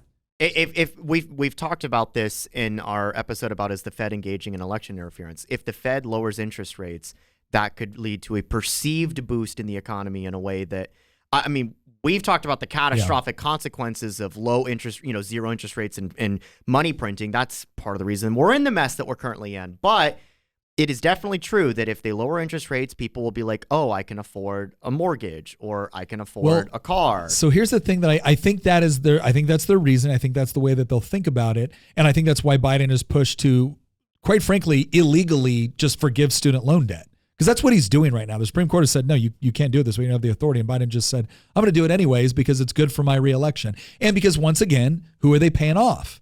Their own base. They're paying off their base. They're paying off the people that just went through 4, 5, 6 years of, higher ed. So they're doing that. And again, that's a perceived economic benefit, right? The other perceived economic benefit, I believe, would be lowering interest rates because right now it makes it hard to buy a home when you're looking at like 7, 8% interest rate. However, you lower the interest rates all of a sudden, that doesn't mean the housing market's going to be like, okay, here's the house at the same price, but for a lower interest rate. Nope. That's not going to happen. House prices are going to go up because a lot of people that know better are going to know this is artificial. People that don't know better are just going to say what sort of loan I can get approved for. So you could definitely see the Biden administration manipulating this through the Fed, with the Fed saying we're going to lower interest rates. Biden saying, oh, we need some sort of program to help new homeowners be able to afford that first home because that means generational wealth. And then you see a repeat of the stuff that we saw happening under the Bush administration. But I think that Trump would still win, but he'd be handed an economic pile of crap, and then he'd be on the hook for that pile of crap that they turned to crap. Well, but we can all agree that there's nobody at this table believes that there is just by natural new technological innovation, new efficiencies. There's not going to be any sort of significant economic increase. All there can be artificial or like federal manufactured. I think that you can have technological incresos. AI is getting better and better, and that's gonna. But do you think it's gonna be it's gonna have a significant enough economic impact? Months. That's what I'm saying. Okay. So right there, the thing that we should be looking out for is that, again, if the Biden administration believed that, hey, we're on the cusp of a major economic breakthrough that is going to cause all kinds of people to invest in the private sector, or there was going to be some other thing that put American manufacturing or technology at some sort of unique position that would give us, trade deals or whatever it was. He could let that happen, but we're not there, which means the only mechanisms that he has at his disposal are manipulation of interest rates, government spending, just throwing money at people, hoping they vote for him. And I would say even that, I don't think there's only so much the president can control with the economy. So I don't think economic conditions are going to change in such a way as to drastically change the outcomes of what we're seeing right now. No, I agree. I agree. Second one, major war. And this one is interesting. Wait, we don't have enough already? Well, no, we don't. Honestly, if you actually look right now, we are the least engaged in military operations that we have been in over 20 years. Maybe we directly, but the world feels like it's on fire right now. I agree, but we don't have troops in Iraq. We don't have troops in Afghanistan. We don't have troops in Ukraine. We don't have troops in Israel. And so that is different. Yes, we're still throwing a lot of money at conflicts, and people are seeing a lot of conflicts. The difference here is this. Populations tend to behave differently when they are at war. And they tend to unify, and they tend to unify behind who's in charge if it's perceived that it is a just war and that the war is either or that the war is going in our favor. So, for instance, the idea that FDR was going to lose a re-election during World War II, insane, right? Woodrow Wilson was not going to lose during World War I. He almost did. Now, when you get into Vietnam, it's a little bit different. Why? It's not seen as an existential threat. It's now initially it was seen as this is a patriotic fight against communism. But after a while, and it drugs down, and then all of a sudden, politicians are lying about what's going on. By 1968, it was starting perception. to. Oh yeah, there's a reason why Johnson. There's a reason 9/11. why Johnson did not even seek re-election. Same thing. Yeah, 9/11. I never saw people so united. Never saw people so united. It took maybe a year, and all of a sudden they're at each other's throats again. We actually need to add to your hypothetical list here war/terrorist attack. Well, that's what I'm saying. Like if the United States found itself plunged into some sort of conflict based off of a major attack, that would be again from a purely realpolitik political perspective, that would be one of the things that you would usually say, okay, everyone's going to put their stuff aside. You're not my enemy anymore. The guys who just attacked us is our enemy. I'm going to tell you this though. This would have an opposite effect, I think. I actually think this time around, I don't think it would. They would want Trump back in charge. I think there was a major attack on the United States that actually genuinely justified us going to war or retaliating in some sort of significant military way. I do not think people would say time to rally behind Biden. They'd be like, get the guy with dementia out of office. Let's get somebody who can actually steer this thing. And they would also say this crap didn't happen when Trump was in office. What about the wars that are currently going on that we're only engaged in insofar as we're funding? So like Ukraine, for example, we did an episode back in February about, is Ukraine about to lose this thing? Because Avdiivka, the front collapsed there in the Donetsk front, and Russia's created two bulges now, one in Seversk and I can't remember the name of the other city. It's to the south of Bakhmut, to the north of Donetsk. But there's two bulges now that Ukraine has. Russia's driving into the Donbass as we speak. Now, they haven't quite fully restored maneuver warfare, but they're getting closer. They're innovating on the battlefield. People have put out, pictures of videos of like these hideous-looking tanks, and they look like. Well, that's the problem. Russia's making progress. In fact, it was like just a few days ago that Russia crossed the border into the Kharkiv region for the first time in 2 years. They've opened up a new front. They're that confident right now. Yeah, no, I get it. I don't like. Again, I remember when the Ukrainians launched their first offensive, I'm like, this isn't going to work. And it was like, what do you mean? The conditions are not there for this to actually work. They're being forced into an offensive that doesn't make sense for them at the time. But here's what I want to. Is the 30-second response from you, like, do you think that situation's changed now in Russia's favor? Like, do you think the conditions are such that, like, could Russia win this thing? I think Russia could. I don't. If Russia winning means they take over all of Ukraine, I don't think so at this point yet. Now, is that a conceivable outcome?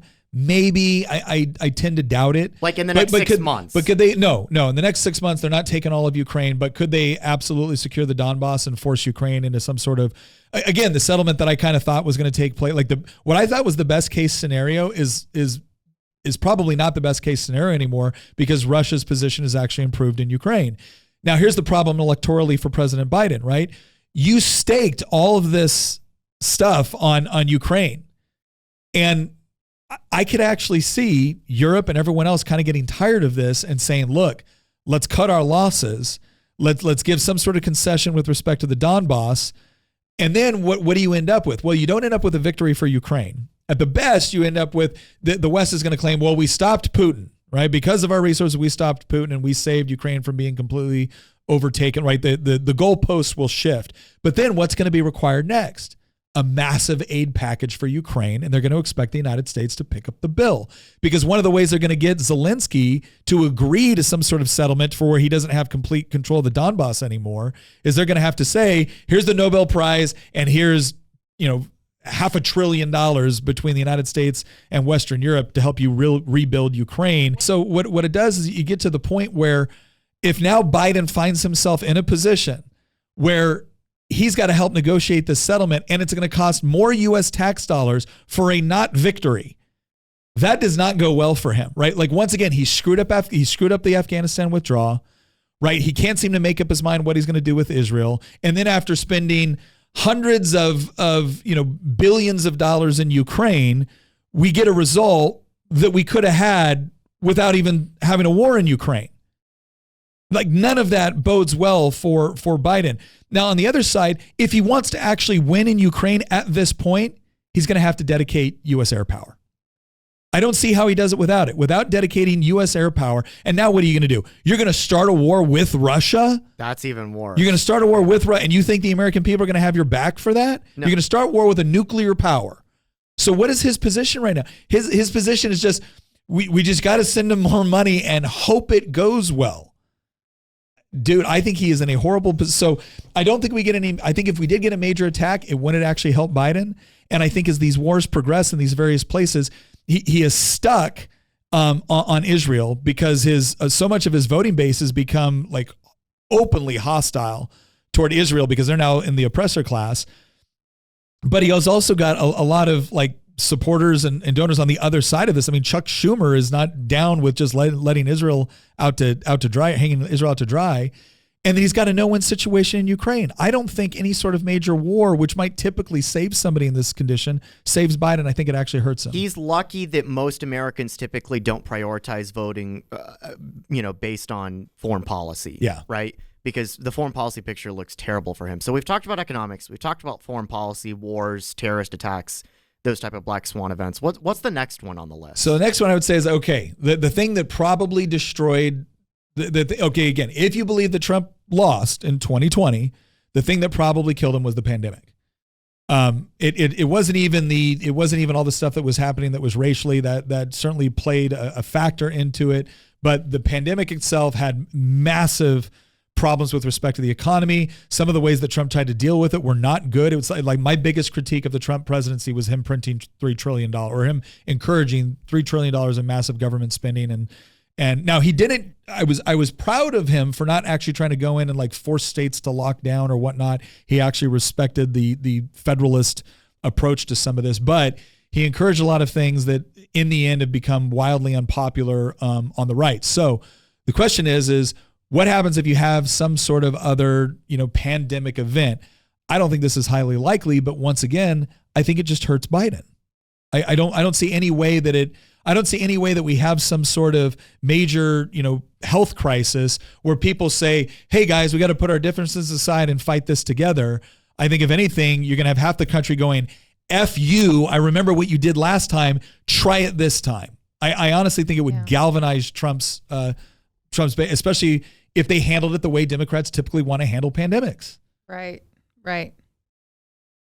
And so the next one would be major scandal. And I'm looking at this going, this is the most likely one. We have so many major scandals going on right now. And I don't think they're not even a blip on the radar at this point. There's been some polling talk, because Trump has multiple legal trials that are going on, right? I think that's all, a lot of that is to distract from Biden's whole thing. Like Hunter Biden's nowhere. What's going on with Hunter now? Nobody's heard about Hunter in a while. But a lot of polling has actually asked the question of like, how would you vote based on whether or not, if Trump was convicted on X, Y, or Z, because he's in multiple different trials, right?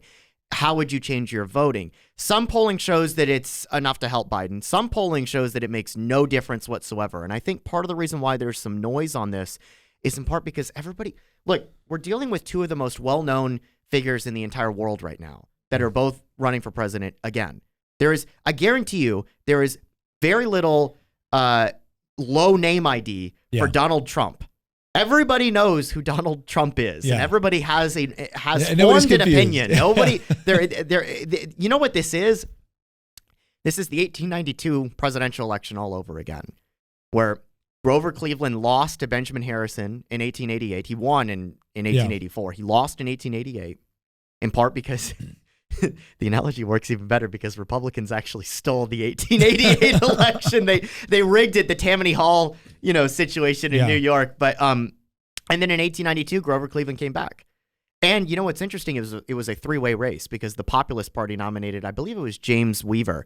And so there was a prominent third party that got a significant number of votes. And you're looking at RFK Jr. in this one. And it does poll pretty well. It was a three-way race, and Grover Cleveland won that in his comeback bid.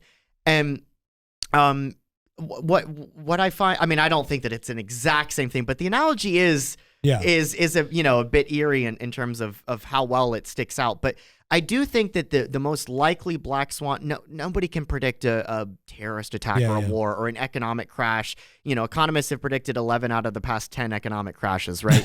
But nobody can really predict with accuracy those things. But we do know, where things are going with the trials and stuff like that. We do have a sense that, look, I don't think Trump's going to get necessarily a fair day in court in New York City. No. I think the odds are actually quite significant that Trump is going to be convicted on at least one of these charges in one of these trials. Yeah. Now, what that conviction looks like, what the implications of that conviction are, because there's no guarantee that he will face jail time, in part because he has Secret Service protection as well, and we're just in uncharted waters. There's also a Supreme Court case that's going on about presidential immunity over certain acts, and so there is still a lot that's been unsolved on this, but out of all the black swan things, the scandal thing, particularly the trials, is the most likely to transpire. I don't know how much of an impact that will have, though. I don't think that it won't have any, but I don't know how much of an impact that will have, in part because everybody already knows who Trump is. Yeah. Everybody already knows who Biden is. They've already formed an opinion. I'll put it this way. I don't think anything that is currently being prosecuted is sufficient to significantly alter the way people plan to vote. I just don't. Well, now, I could be wrong on that, but I honestly don't. And in fact, and in some ways, I would be interested to see, maybe a poll that looks at are there any situations, are there any areas, are there any demographics, are there anything, right, where if he gets convicted, people are actually more likely to vote for him because screw the system. Yeah. I actually think that could be a thing. I don't think it'll be a significant thing, but I think it could be a thing. I think it'd be a thing. There's plenty of people that feel like they haven't gotten a fair shake from the justice system that might vote for him out of spite for that. And then there's also, a huge number of us that look at this stuff and go, this is all political. They're just, it's such a huge witch hunt. Well, the whole term lawfare has essentially been popularized because of what's going on with Donald Trump. Mm-hmm. And it's also caused some rise on the right that we're a little bit concerned about, which is, well, fine, if lawfare is the order of the day, I guess we should get good at it, right? But we should. So all right, so going through this section, so we've looked at the polling, we don't find any economic improvement, major war, pandemic, or major scandal that will probably significantly impact the way people are feeling right now. All right, so we're all agreed on that. All right, so now that we've kind of looked at all these other things that could come in and affect it, now we're going to go into predictions. All right, so now we're going to go into predictions. And I want to start off with predictions on swing states. So I've got some states in here. Many of them were covered by the polling that we just saw, but I'm also going to ask questions about some other states that could be falling into more of a swing category that haven't been there before. So the first one I'm going to ask for, and again, this is quick answers, not a full, you give me a little bit of analysis, Christian, but the moment I hear, this reminds me of the election in 1842, I'm going to throw a mug at you. All right. So Pennsylvania, Trump, Biden, by how much and why? All right, so Pennsylvania, I mean, we saw the New York Times polling, that showed that Trump is ahead by 3. Mm-hmm. One of the things that I'm going to do for us as we go through these is I'm actually going to show the state level polling that we see here. And this is from the Real Clear Politics average as well. So this is Pennsylvania. I'm just going to bring it up and show it to you. We won't analyze it. We're just going to show it, right? Yeah. Here's Pennsylvania. Here's the polling trend over time. Currently, the Real Clear Politics average is Trump leading by 2. The last thing that I'm going to show you is I'm gonna look at this. So we're gonna look at the Real Clear Politics. We're gonna look at the polling overperformance. Yeah. What we see is that historically Trump overperformed by 1.4. Okay. And remember my whole trend here? Yeah. It's trending right. It's trending to the right. And so if Pennsylvania's over 3 points to the right in 2020, and that's been an improvement over the last 5 cycles, and if the overperformance historically is Trump plus 1.4. Now, granted, in 2020, remember, Pennsylvania was actually dead on. Yeah. And then finally, what we see here is the polling averages from Real Clear Politics, right? Trump's leading by 2. Pennsylvania's trending to the right. And Trump has overperformed in Pennsylvania in 2016, and it was dead on in 2020. So what do you, so right. So. I would say that, I mean, this is the ultimate state because this probably will determine it all. I know that there's others to go through, but I feel like that right now, Trump is marginally favored in Pennsylvania. That does not mean that he's guaranteed to win. Yeah, right? yeah. But I feel like if the election were held today, that he would carry Pennsylvania by. I think it'd be close to the polling average. I think it'd be maybe about 2 points. I like how he avoided calling it a prediction. He goes, "If it were held today, I can't." So that's all right. Not So what's a your prediction? What's your actual? What's your prediction, Tina? I think we win Pennsylvania. I do not know by how much. I think we're going to win. I do think we're going to win Pennsylvania. I think Trump's probably going to carry it by about. I think it's going to be a little bit closer. I think it'll probably be. I'm going to guess 1.5. So that's my prediction. So yours is Trump carries Pennsylvania somewhere around 2. Well, right now, I mean, I have a feeling it's going to tighten. See, he can't. The hedging is that I think Trump will. This is why Christian's so accurate is that he'll change his prediction a month beforehand. Here's the problem. We're requiring you to do it right now. We're going to do another one of these closer on. Pennsylvania has this history of getting redder over time. Yeah. But part of the problem that we have is that Pennsylvania is also an inelastic state, which I won't get into what that means, but it means that elections are very tight and there's not a lot of swing voters in Pennsylvania. So gun to my head, I'll end with this. Pennsylvania, with the data in front of you. With the data that I have in front of me. Yeah. And where I think things will go over the next, 5-6 months. Yeah. I think, gun to my head, Trump carries Pennsylvania by 0.5 point. Okay, so he says 0.5 point. I said 1.5. And I didn't say exactly how much, but I think we win. Okay. Oh, well, that's convenient. Look at you giving Christian crap. You're over here like, oh, we're going to win. I don't know by what. All right. Oh, all right. come on now. You okay, went then straight. I'll say. You go to the roulette table and bet on red or black, right? Yeah. I don't go to the roulette table. Okay. Virginia. Oh, God. We lose. We lose. There's the. You know what's interesting though? We're doing a whole lot. Actually polling is much closer than it was 4 years ago. Crazy. It's like within margin of error. I think so. I'll say right off now. I think if I had to predict Virginia, I think we're doing a whole lot better than we did before. I think you're going to see a lot of people come out and vote. I'm really curious to see how well Republicans manage stuff this year with respect to our permanent absentee and stuff like that. I think Republican organizations are focused on the right things they need to do. We'll see if they can actually pull it off. I still think Biden wins Virginia, but I think this time he probably only wins it by 2. Well, and here's the thing about Virginia is we have a voting season, not a voting day. Yeah. So election day means nothing anymore in Virginia. It takes like 5 days. You have 45 days of early voting. Well, you have 45 days where people they're just collecting the votes. Yeah. And so what happens is you can't have an October surprise when you already cast your vote 30 days ago. When 40% of the electorate is voted before election day. And historically, I mean, typically what happens with campaigns is they will hold on to big bombastic information and drop it in October so that so there's not enough time to air it out and deal with it. And so now we can't do that anymore. And so like people will have already voted. So even if you do drop something that's huge, they already voted. They can't go change their vote. Virginia's a state.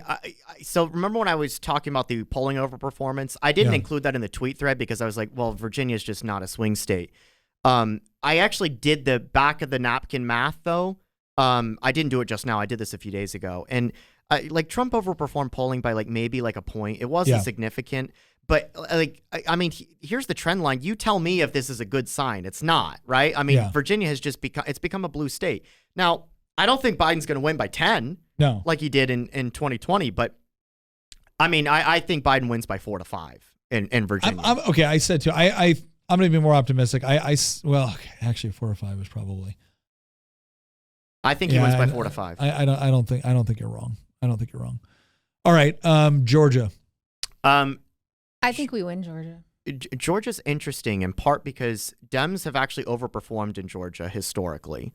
Now, the Real Clear Politics average of polls, though, shows Trump leading pretty solidly in Georgia. And, you know, part of the reason is because there's a lot of Hispanic and black voters and Asian voters, for that matter, in places like Gwinnett County that have Gwinnett's actually not a good example of this because Gwinnett is suburban and wealthy. But point is that there's a significant number of minority voters that have shifted to the right. There's also a lot of these white suburbanites have shifted back to the right. Not as much as they were 15, 20 years ago, but they've shifted back to the right. Enough to make a difference, especially because Georgia was so close last time. Georgia, though, the problem is, again, with the trend line here. So, like, I mean, this is not a good sign here. What you see in a state like Georgia is a shift to the left, right? Yeah. And we see that polling is that Democrats not a lot, it was only half a point, but Democrats overperformed in polling. But can I bring up another thing that happened in Georgia where there were some shady things that happened with the voting in Georgia? And they had some rulings come down saying, okay, you did this. You can never do it again. Don't ever do that. Don't ever do this again. And so what ends up happening is they have adjusted some of the fraudulence, the stuff that everyone looks at as fraudulent. Really what it is like loopholes and things like that. And so because they have made adjustments to that and made certain things totally illegal now to do, I think that has a little bearing on it. It'll be interesting to see how much. Ultimately, in a lot of these states, where Republicans actually took control back of their state legislatures and changed voting laws to basically say, okay, again, we're going to make it easy to vote, hard to cheat. I do think that's going to have an impact in certain places. Now, in most of the places that has taken place, it's in state like Virginia's voting laws got worse after the 2020. They didn't get better; it got worse. I think Trump carries Georgia by 3 to 4. Is my guess. I'm going to say 2. That's not. I mean, if he only carries it by 2, depending on how he does in the popular vote, that is a sign that Georgia's just slipping away, and that the only reason that he won is because there is just a nationwide shift to the right. Yeah. Right. Okay, Nevada. Nevada is really interesting. So Nevada, we've already talked about how Democrats always do better, going all the way back to Sharon Angle in 2010. That's the one time that I'll mention a historical race here. Nevada, Democrats always do better. 2016 and 2020, they average 1.8 points more Democrat than the polling. Now, we've already talked about this New York Times poll, which was just absolutely devastating, right? Trump plus 13 in Nevada.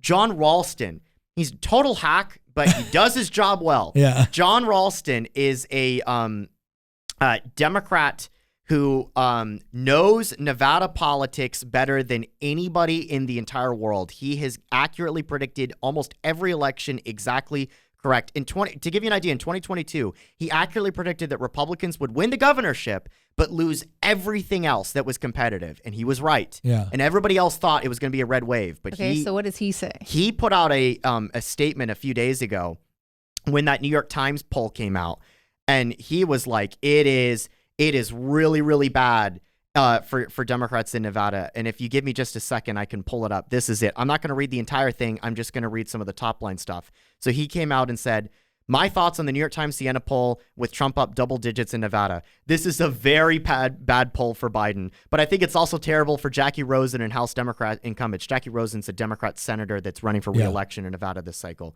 And he's like, not a huge fan of most Nevada polls, and this one has abnormalities, but Biden is losing here. And I mean, you can read this entire thing if you're on YouTube. long story short, what he's saying here is that, like, yes, Biden is losing in Nevada. Now, he questions whether or not he thinks Biden's actually losing by 13. But further down here, he ends up talking about some of the top line stuff. He's like, Biden's down almost 12 without RFK and 14 with him.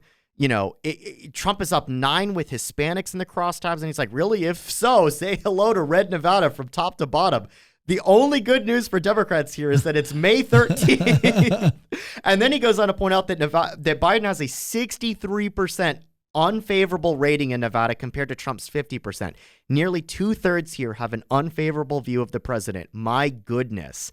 And then he finally concludes with, like, you know, I think it's so bad that if anything is close to this, then Democrats get wiped out in the entire statewide level. So he's like, look, I don't know any Democrat in the state that thinks that Biden is winning here.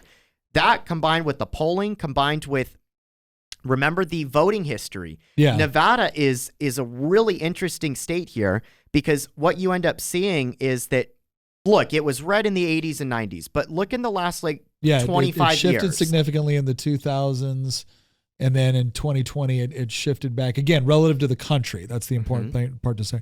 So, okay, so where's Nevada going? Well, Nevada's now to the right of the country. It took 20 years for it to get back to being to the right of the country. So there's that. And it's been a consistent pattern since 2008 where it keeps getting redder relative to the country. And now we know that Nevada polls, though, further right than it ends up actually voting. So that works against us. The trends are in our favor. The polling bias is against us. But the polling bias, though, and the regular politics average, because it's one poll, 13. That doesn't mean that that's the final result. What you're seeing, though, in the regular politics average, though, is that Trump still has a solid lead. Now, when you subtract the plus 13 poll, even then, you know, the other ones, the Hill, Trump lead. It probably goes down to like a plus 4. Yeah, so consider the trend, consider the polling bias. What I think you're seeing right now is understanding the polling bias and the trends, and understand that the trends might not continue. They might stagnate. Yeah.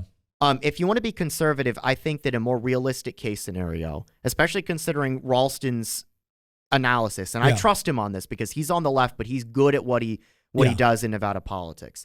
I think Trump currently is leading in Nevada by anywhere from 2 to 4 points.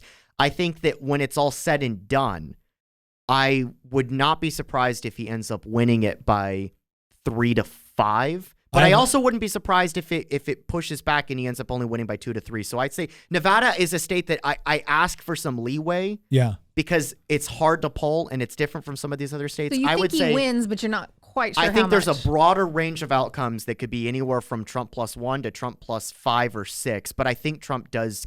I have Nevada down on my little sheet here. I have it down as +2. Because, again, I think that I almost think in Nevada there's some really interesting dynamics to go into play there with both minority voters, immigration, but also the unions around Vegas have been really good at getting their people out to vote. And because obviously there's huge unions with respect to all of the people that are working in the casinos and everything like that. The culinary industry. Oh my gosh. It is largely, you know, again, Las Vegas is a tourist town. That's what it's built on. And I don't know. They've just been really, really good at mobilizing their voters when it counts. And, but again, a lot of those voters are people that are probably not taking polls. So I don't know. I don't think, I do think he's going to win Nevada. I don't think it's going to be anywhere near 13. If he wins it, he's the first Republican in 20 years to win it. Yeah. All right. But remember that trend line, it's moving in our direction. If it might, I mean, there's a reason why 2020 was the first time in almost 20 years that Nevada voted to the right of the country. So the secular trends are working in Trump's favor here. Okay. Wisconsin. I think Trump wins Wisconsin. And you know the reason why? Why? Because of this. This is the reason why I think he massively overperforms the polling in Wisconsin. Trump. And what is the current polling in Wisconsin have him at? So, here's the regular, because I'm going to look at the averages, not just one single poll, right? Yeah. The regular politics average is Trump plus 0.6. Yeah.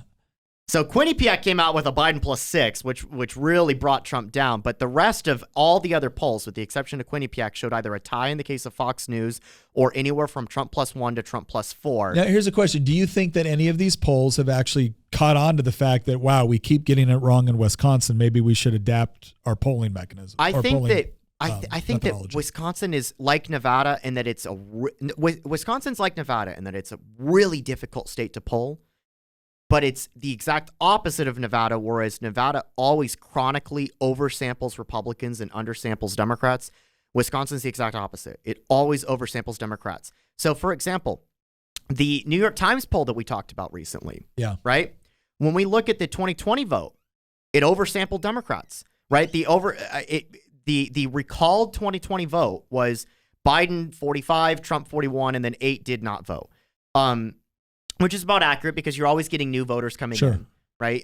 So it's, Biden got more than 45% of the vote. Trump got more than 41% of the vote, but we're in 2024, not 2020. So there's new voters coming in. But, this is a biased sample in favor of Biden, right? It shows that a 4-point advantage of the 2020 vote in favor of Biden, but Biden won Wisconsin by less than a point. And so the New York Times poll oversampled Democrats again. Now, does this mean that the New York Times poll's wrong? Not necessarily. There's not a guarantee because you're never going to always just get it dead on to what the result is. But when you consider the oversampling and when you consider the polling advantage, when I say polling advantage though, I mean, it's minor, right? Trump leading by less than a point. And here's the big thing. When you consider the secular trends, remember that, right? Wisconsin's voting history. It bounced around in the 80s and 90s. First off, it used to be very blue back in the 80s. And then it bounced around in the 90s from being, R+1, D+1, even. And then in the 2000s, it started to get bluer. Under Kerry, when he ran in 2004, and then especially Obama in 2008 and 12, it kind of fell off the table. But look at what's happened since 2004, and particularly since 2008. It's gotten redder. From 2008 to 2012, it went D+6 to D+3, and then it went R+3, and now it's almost R+4. So what do you say for Wisconsin? That plus this means I'm not worried about Wisconsin. I think I'm not at all. Okay, this is the one thing that I'm gonna go out on a limb, and in some ways I'm staking a reputation, at least in this one instance. Yeah. I'm not worried at all about Wisconsin, and I think it's about to go through what I call Missourification. Huh. Missouri was called the Missouri Bellwether. Yeah. For the longest time, from 1900 to 2008, Missouri voted for the winner of the presidential election in almost every single election with clockwork. It was the bellwether state. Now, that doesn't mean it decided the presidency. Yeah, no, it just. But it was a state that would vote for the winner. The numbers in Missouri would do a fairly good job of accurately representing the country. And after 2008, McCain barely won it against Obama. It was one of the closest states in the country, but he did win it. And then in 2012, it wasn't even close. And then in 2016, Hillary Clinton couldn't even get 40% of the vote. Yeah. Missouri became a solid red state. And Missouri's in the Midwest. I don't care what anybody says. Missouri's part of the Midwest. You could argue it's half Southern, but it's part of the Midwest. It's emblematic of the Midwest. And what has happened is what I call Missourification is the same thing that happened to Iowa and in Ohio. These are former swing states, bellwether states. In the case of Ohio, another bellwether state voted for the winner of every presidential election from 1960 to all the way to 2020, right? It had the longest streak that was broken in 2020. And now it's kind of fallen off the table. It's a red state now. And so it's gone through Missourification. I think Wisconsin is the next state to go through Missourification because it has demographics very similar to Iowa. The only reason that it doesn't vote exactly like Iowa is because there is no Milwaukee in Iowa, and there's no Dane County. There's no no Madison in Iowa as well. So I think. So what points are you giving for Wisconsin? When you consider the polling oversampling, do I think Trump's going to overperform polling by 6.7 like he did in the average of 2016 and 2020? No. Do I think he's going to overperform polling? More likely than not, but I think the overperformance is going to be a point, not 7 points. So I had written down, before I looked at Real Clear Politics, I just written down kind of what I know about Wisconsin. I don't know about it as much as you do. I put Trump wins Wisconsin by 0.05. So you think it's going to be very close? Remember this trend, though. No. Look, you've made a good argument. I'm just telling you what again, half of what I'm doing is gut, right? You've got a lot more analytics going at this. So I had it at 0.05. What do you got, Wisconsin? So the at? polling consistently shows it as even. I think that Trump is going to finally break through, and I don't mean he wins by 9 like he did in but 3-4. Ohio, but I think anywhere from 2 to 4. Okay, 2 to 4 now, for Wisconsin. That's right now. Okay, we stop. No, stop. We're not doing this. We're not going to spend any more time going like, oh, but we already know that. Next one. Ready? Well, okay. By I'll end with Wisconsin with this. By November, I think that Trump wins it by, again, gun to my head, 2 to 3, which is I'll say 2. Okay. Which is still that's significant for Wisconsin. Yeah. All right. Last state we're going to go on that we're going to do a prediction on, Michigan. We started with Pennsylvania, right? Yeah.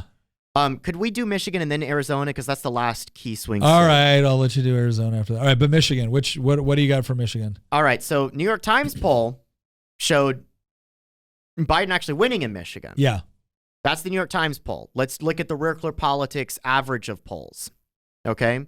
Oh, by the way, fun fact. This day in 2016, Clinton was leading in Michigan by 11. All right, so right now, what do they got for? Here's the Michigan. Real Clear Politics average is Trump is ahead by by 0.8. 0.0. Oh yeah, 0.8. Okay. But you see, there's a lot of noise. A lot here. of back and forth over there. So there's going to be a ton of money spent in Michigan. It is tight. Michigan's going to be one of the. I mean, Michigan's going to be up there with Pennsylvania in terms of the. Michigan's probably going to be the second most highly competitive state behind Pennsylvania. Can I make a weird prediction for Michigan? Yeah. So when you look at this, you think, oh my gosh, we're going to be up all night wondering what Michigan does. I honestly think at this point, I think we're going to lose Michigan. But I don't think it's actually going to be as close as some people were predicting. I think either Biden's going to win it by 2 or Trump's going to win it by 2. But I don't think it's going to be like a 0.05. Don't ask me why. I have this weird feeling that, again, what Michigan to me was one of those places where there's been a lot of trends going in a particular direction, but then there's been these backlashes. And it's going to be really interesting to see what the Arab population and the Muslim population of Michigan does, because it's very significant there, because they are mad at Biden, but that doesn't necessarily mean they're pro-Trump, right? They agree with Trump on all the like this crazy LGBTQ plus things. There was this really funny article about, progressives celebrating that they had the first like completely, I think, Muslim city council in Michigan in this little city, and the first thing they did was like take down all the like rainbow flags or something. It was just this interesting article. So I don't know, and that is a significant voting block in Michigan, and I'm not sure what they do, but however they decide to vote, I think that's going to be something where again you either, oh my gosh, Biden won by 2, or oh my gosh, Trump won by 2, but I don't think it's going to be as close.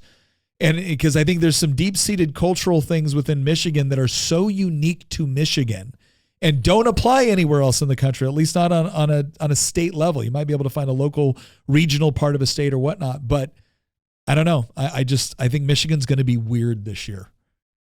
I agree. And I mean, look, the voting history suggests that you're right, Nick, because it's not just a single trend in one direction. Mm-hmm. For a while, it looks like it, but I mean, you saw that in the 80s, Michigan was a key swing state that was barely to the right of the country. And then in the 90s, it started to shift blue, and it got bluer and bluer and bluer until finally by 2008, it was not a swing state. No. It was it was over a D+9 state. Yeah.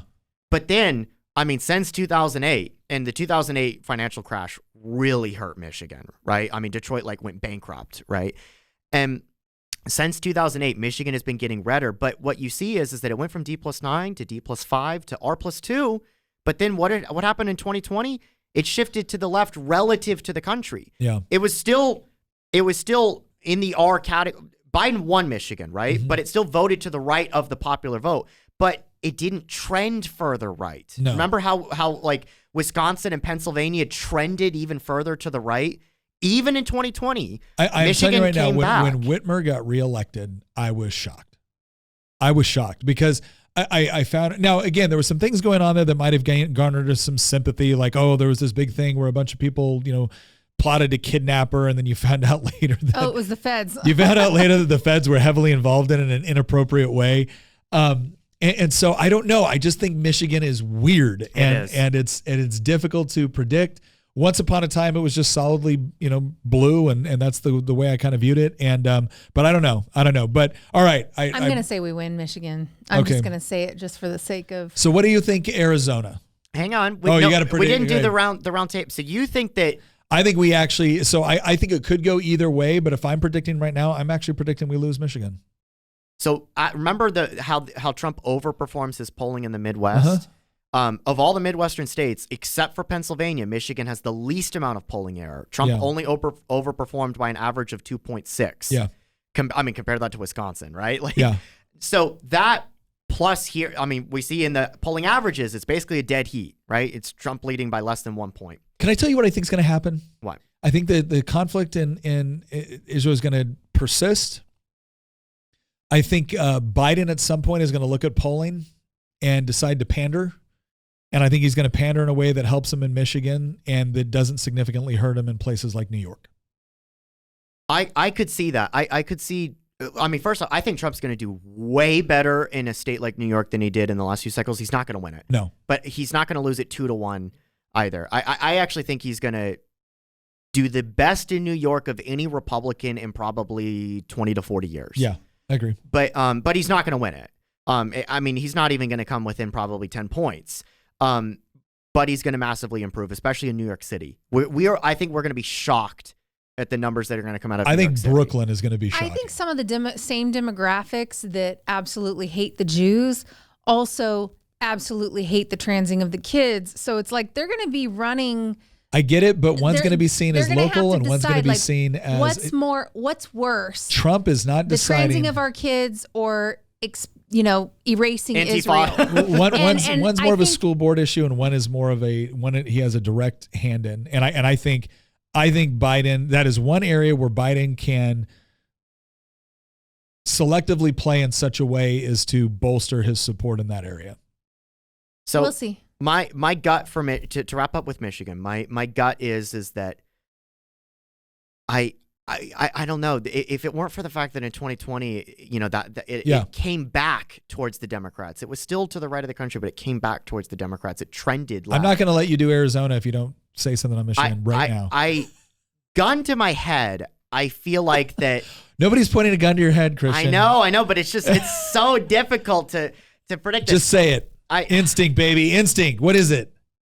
I want to say that Biden wins Michigan by like half a point, but for some reason I'm less pessimistic, and I would not be surprised if Trump wins it by less than a point. Alrighty. But I think Michigan will be the closest of all the Midwestern states. So and I disagree. So that'll be interesting to see on election night. That'll be a good contrast for us to go back. I think Michigan will be closer than Pennsylvania and Wisconsin.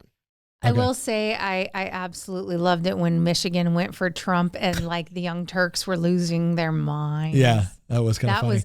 That's actually one of the best little clips. I'm going to go rewatch that after this podcast. All right, here's what we're going to do. Arizona's last. We got two more things we got to do. So we're going to do Arizona, and then we're going to do the biggest potential upsets that we could see happening, right? That's your crazy prediction. So Arizona, where do you see Arizona going? Arizona is like the rest of the Sun Belt in that Trump's opened up a substantial lead. Yeah. Real Clear Politics average, Trump is leading by 5.2. The New York Times poll that came out recently had Trump up by 6. Yeah. And let's look at the trend line here. Arizona, it's not favorable to us, unlike the Midwest. It's just like Georgia, and that here's the polling averages, right? We see that historically the polling averages are spot on. Arizona polling is really, really solid. Mm-hmm. Now the trend though is not necessarily to our benefit, right? Arizona's polling history here, right? I mean, it went from being very Republican, in the 80s and 90s to it started getting a little bit, it was still to the right, but 2008, 2012 did really high, but then you saw a significant drop in 2016 and 2020. So, all right, what's Arizona doing?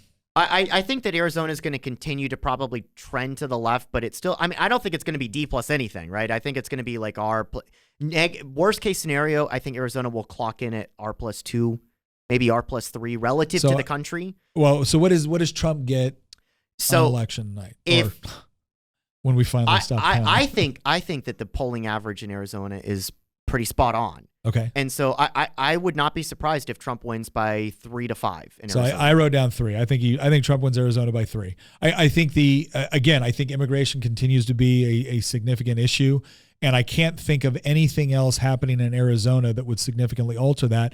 Not to mention the fact that their governor's just, I don't know, kind of a train wreck, I think. And so the one bright spot for Democrats in Arizona, honestly, is Kristen Sinema. And it's funny because they don't. The progressive left can't stand her. That's where she has to be, though. She barely won her first election. They see her as well, but here's the interesting part. There's a ton of people that barely win their elections and then go up to Congress and fit right in with whatever the thing is. Here's how they do it, right? If you're wondering how do they get away with this crap, they go up there, they vote party line, but they're not loud about the issues that they know their constituency doesn't like. Like Abigail Spanberger was brilliant at this. Abigail Spanberger was out there voting with Nancy Pelosi, and then she comes back to the district and she's like, "Oh, I'm a moderate. Why?" Well, because I carried these 2 bills. Okay, well, she carried some bills that actually Republicans kind of liked and Democrats didn't dislike.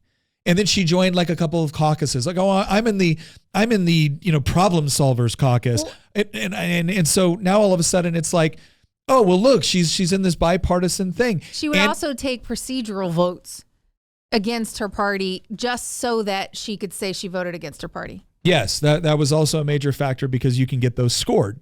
And you have different organizations out there that will score these votes. It's like, "Oh, look, they voted against their party. It was procedural. It didn't matter." Or now sometimes procedure is a big deal, right? But these were not things that really mattered, and everyone knows it, and everyone knows how to game the system. So like Spanberger is someone that is a perfect example of someone who votes very much like a leftist progressive, but she knows where to take the strategic votes to come off as appearing more moderate. She never goes out there and like she's not a firebrand. She's not doing AOC style speeches. She picks the battles for which she is going to be having a public persona, and she picks them wisely. Sinema actually picks some battles that she didn't have to pick, but arguably were good institutional battles if you actually care about like the institution of the Senate. And again, I think that's interesting. We'll see how it goes for her. But overall, I think Arizona is gonna trend in our favor this time around because again they're dealing with border issues, and they traded out a governor that was actually interested in dealing with the border with one who isn't. And I think the current governor of Arizona is so tone deaf to the actual problems of Arizonans that she wants to do stupid stuff like go after their guns, right? Well, the best time to go after people's guns is not when millions of people are pouring across the border in their state, right? So I don't know. I think Arizona goes for us, and I feel pretty confident saying that. I feel like Arizona goes for us for Trump, but I do think Kari Lake will lose again. I wouldn't be surprised. I tend to agree with that. I think here's the deal. The thing that I always liked about Kari Lake was that I thought she handled herself with the press very, very well. The thing I don't like about any candidate, I don't like any candidate that suddenly makes their persona all about somebody else's persona. And I feel like Kari Lake is just running as I'm the Trump candidate now.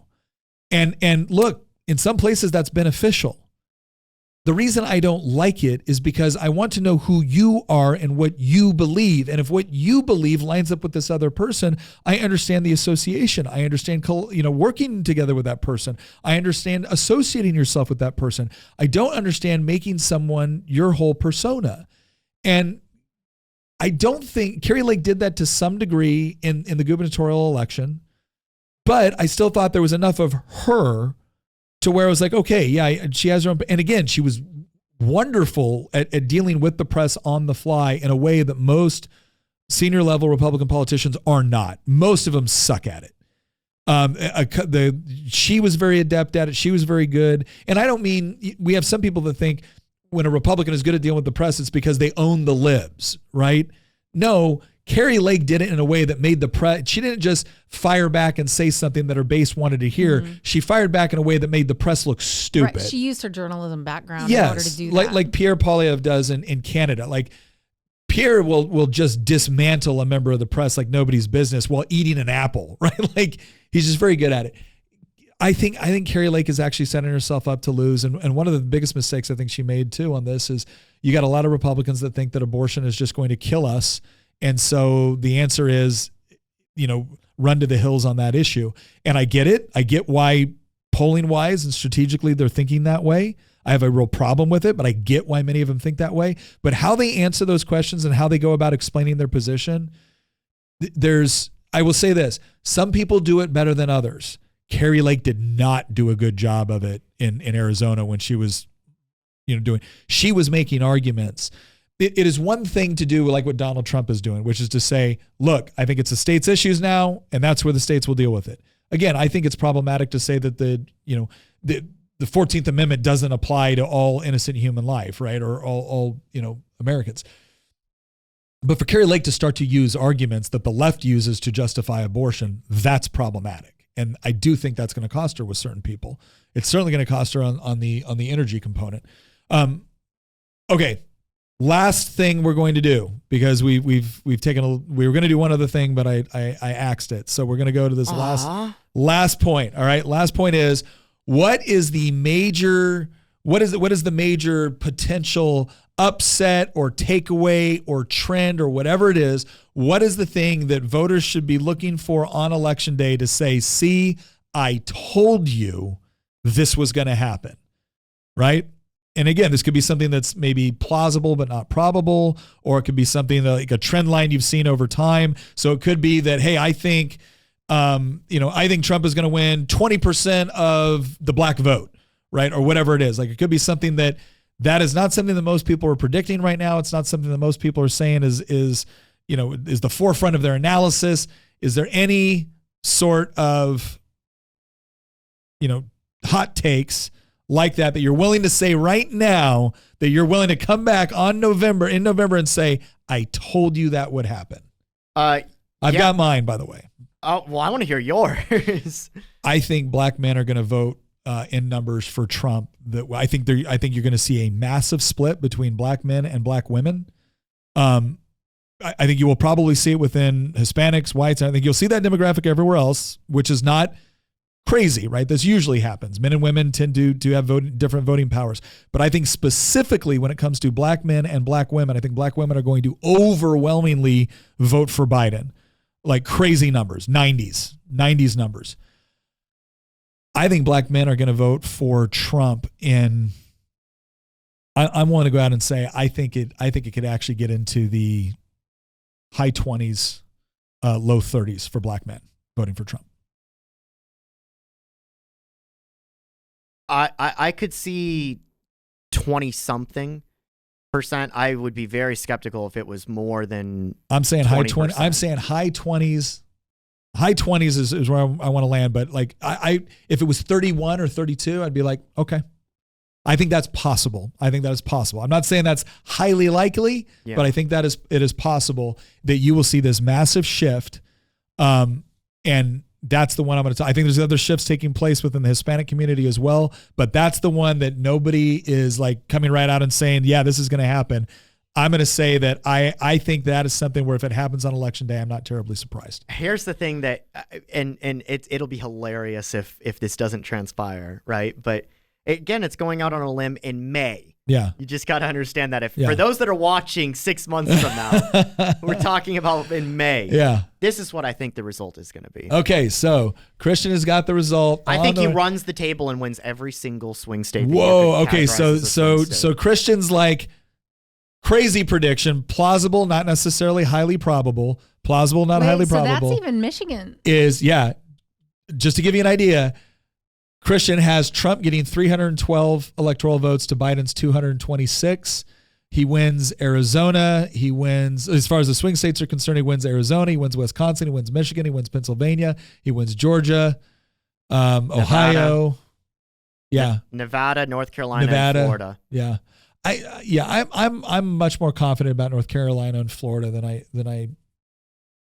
have been previously. I think he comes very close in Minnesota, and the reason this is overall predictions. This is based on trends, polling, and polling over performance. Those are the three things that I've and keep in mind, at least one of those things could drastically change between now and November, right? Yeah. We don't know what the polling will be like in November. So Yeah. we'll probably end up redoing this as we get very close to the election. And we'll do it then. Yeah. We won't take this long qualifying all of our statements, though.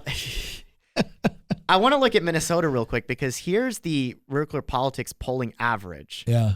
Biden leading by 2.3 in the polling average right now. Well, the numbers are very low. Biden 43, Trump 40.7. That's a ton of undecideds. Now, here's what the Minnesota voting history is relative to the country.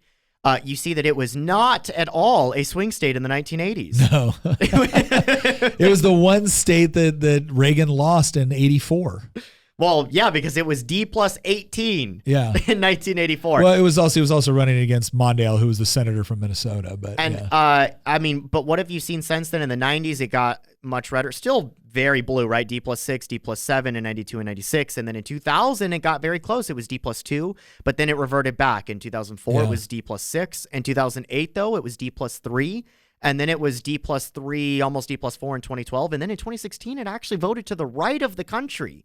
Even though Trump still lost it, he came very close in Minnesota in 2016. Yeah. And then in 2020, he did not come close. It had the Michigan effect, except Minnesota's further to the left than Michigan. And so what happened is that it came in at almost D plus 3. So considering that in 2020, it was D plus 2.6. And when you consider the polling right now, which is Biden leading by 2.3. And when you consider the national polling, which is currently like Trump plus 1-ish, right? What you're seeing right now is that Minnesota is clocking in right now at about 3.25 more to the left of the country, which is in line with the trend here, right? That it's kind of reverting back to the mean. But I will say this. It is not outside of the realm of possibility for Trump to carry Minnesota. It would require a reversal of the trend or reacceleration of the trend, and it would require the polling to tighten a little bit more. Trump needs to get within 2 points of the Real Politics average in polling for him to actually win Minnesota. So this number here, all right, I'm gonna needs to be closer. But here's the end. The end is the thing to look for in terms of shock factor is if he actually wins it. Okay, so if Trump wins Minnesota, that's like it's a landslide at that point. Yeah. I don't think he does. Right? Okay. Remember this map here of my prediction? Yeah. Like I don't think he actually does carry it. Yeah. But if he does, it's not overly shocking, but a lot of people might treat it as a huge shock. Yeah, sure. All right, Queen of the Bees.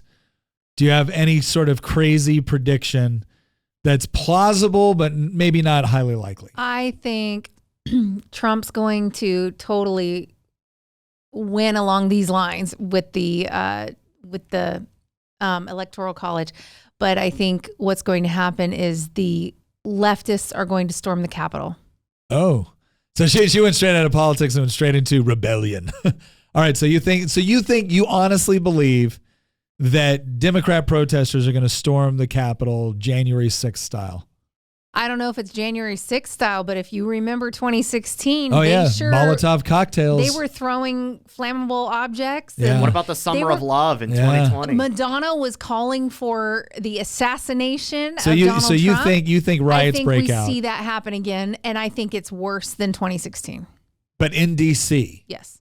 I think we'll see it all over the place. Yeah. But I think in D.C. we'll definitely see it. Well, what do you think's going to happen? I already made my prediction. You mentioned like a shocking thing about demographics. I want your take on like the overall election results. Like I gave you an electoral map.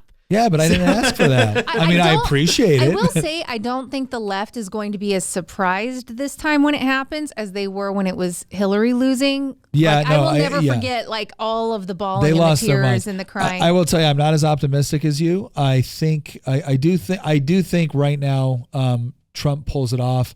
Arizona, Nevada, yes. Wisconsin, I think he barely wins. Michigan, I think he loses. Pennsylvania, I think he wins. So my only difference between my map and your map is I'm not giving him Michigan. I would not at all be surprised if he loses Michigan. I'm least confident about it. But yeah, that's the biggest shift is I don't think he wins Michigan.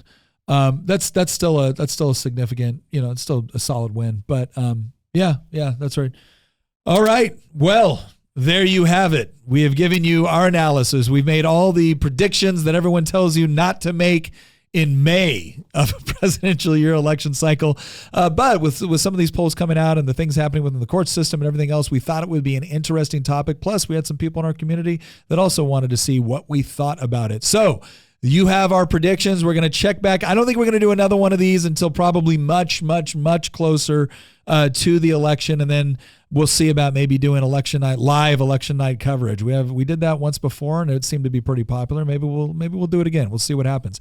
But once again, thank you very much for joining us. Thank you to the Good Ranchers for sponsoring, and we will see you all next episode.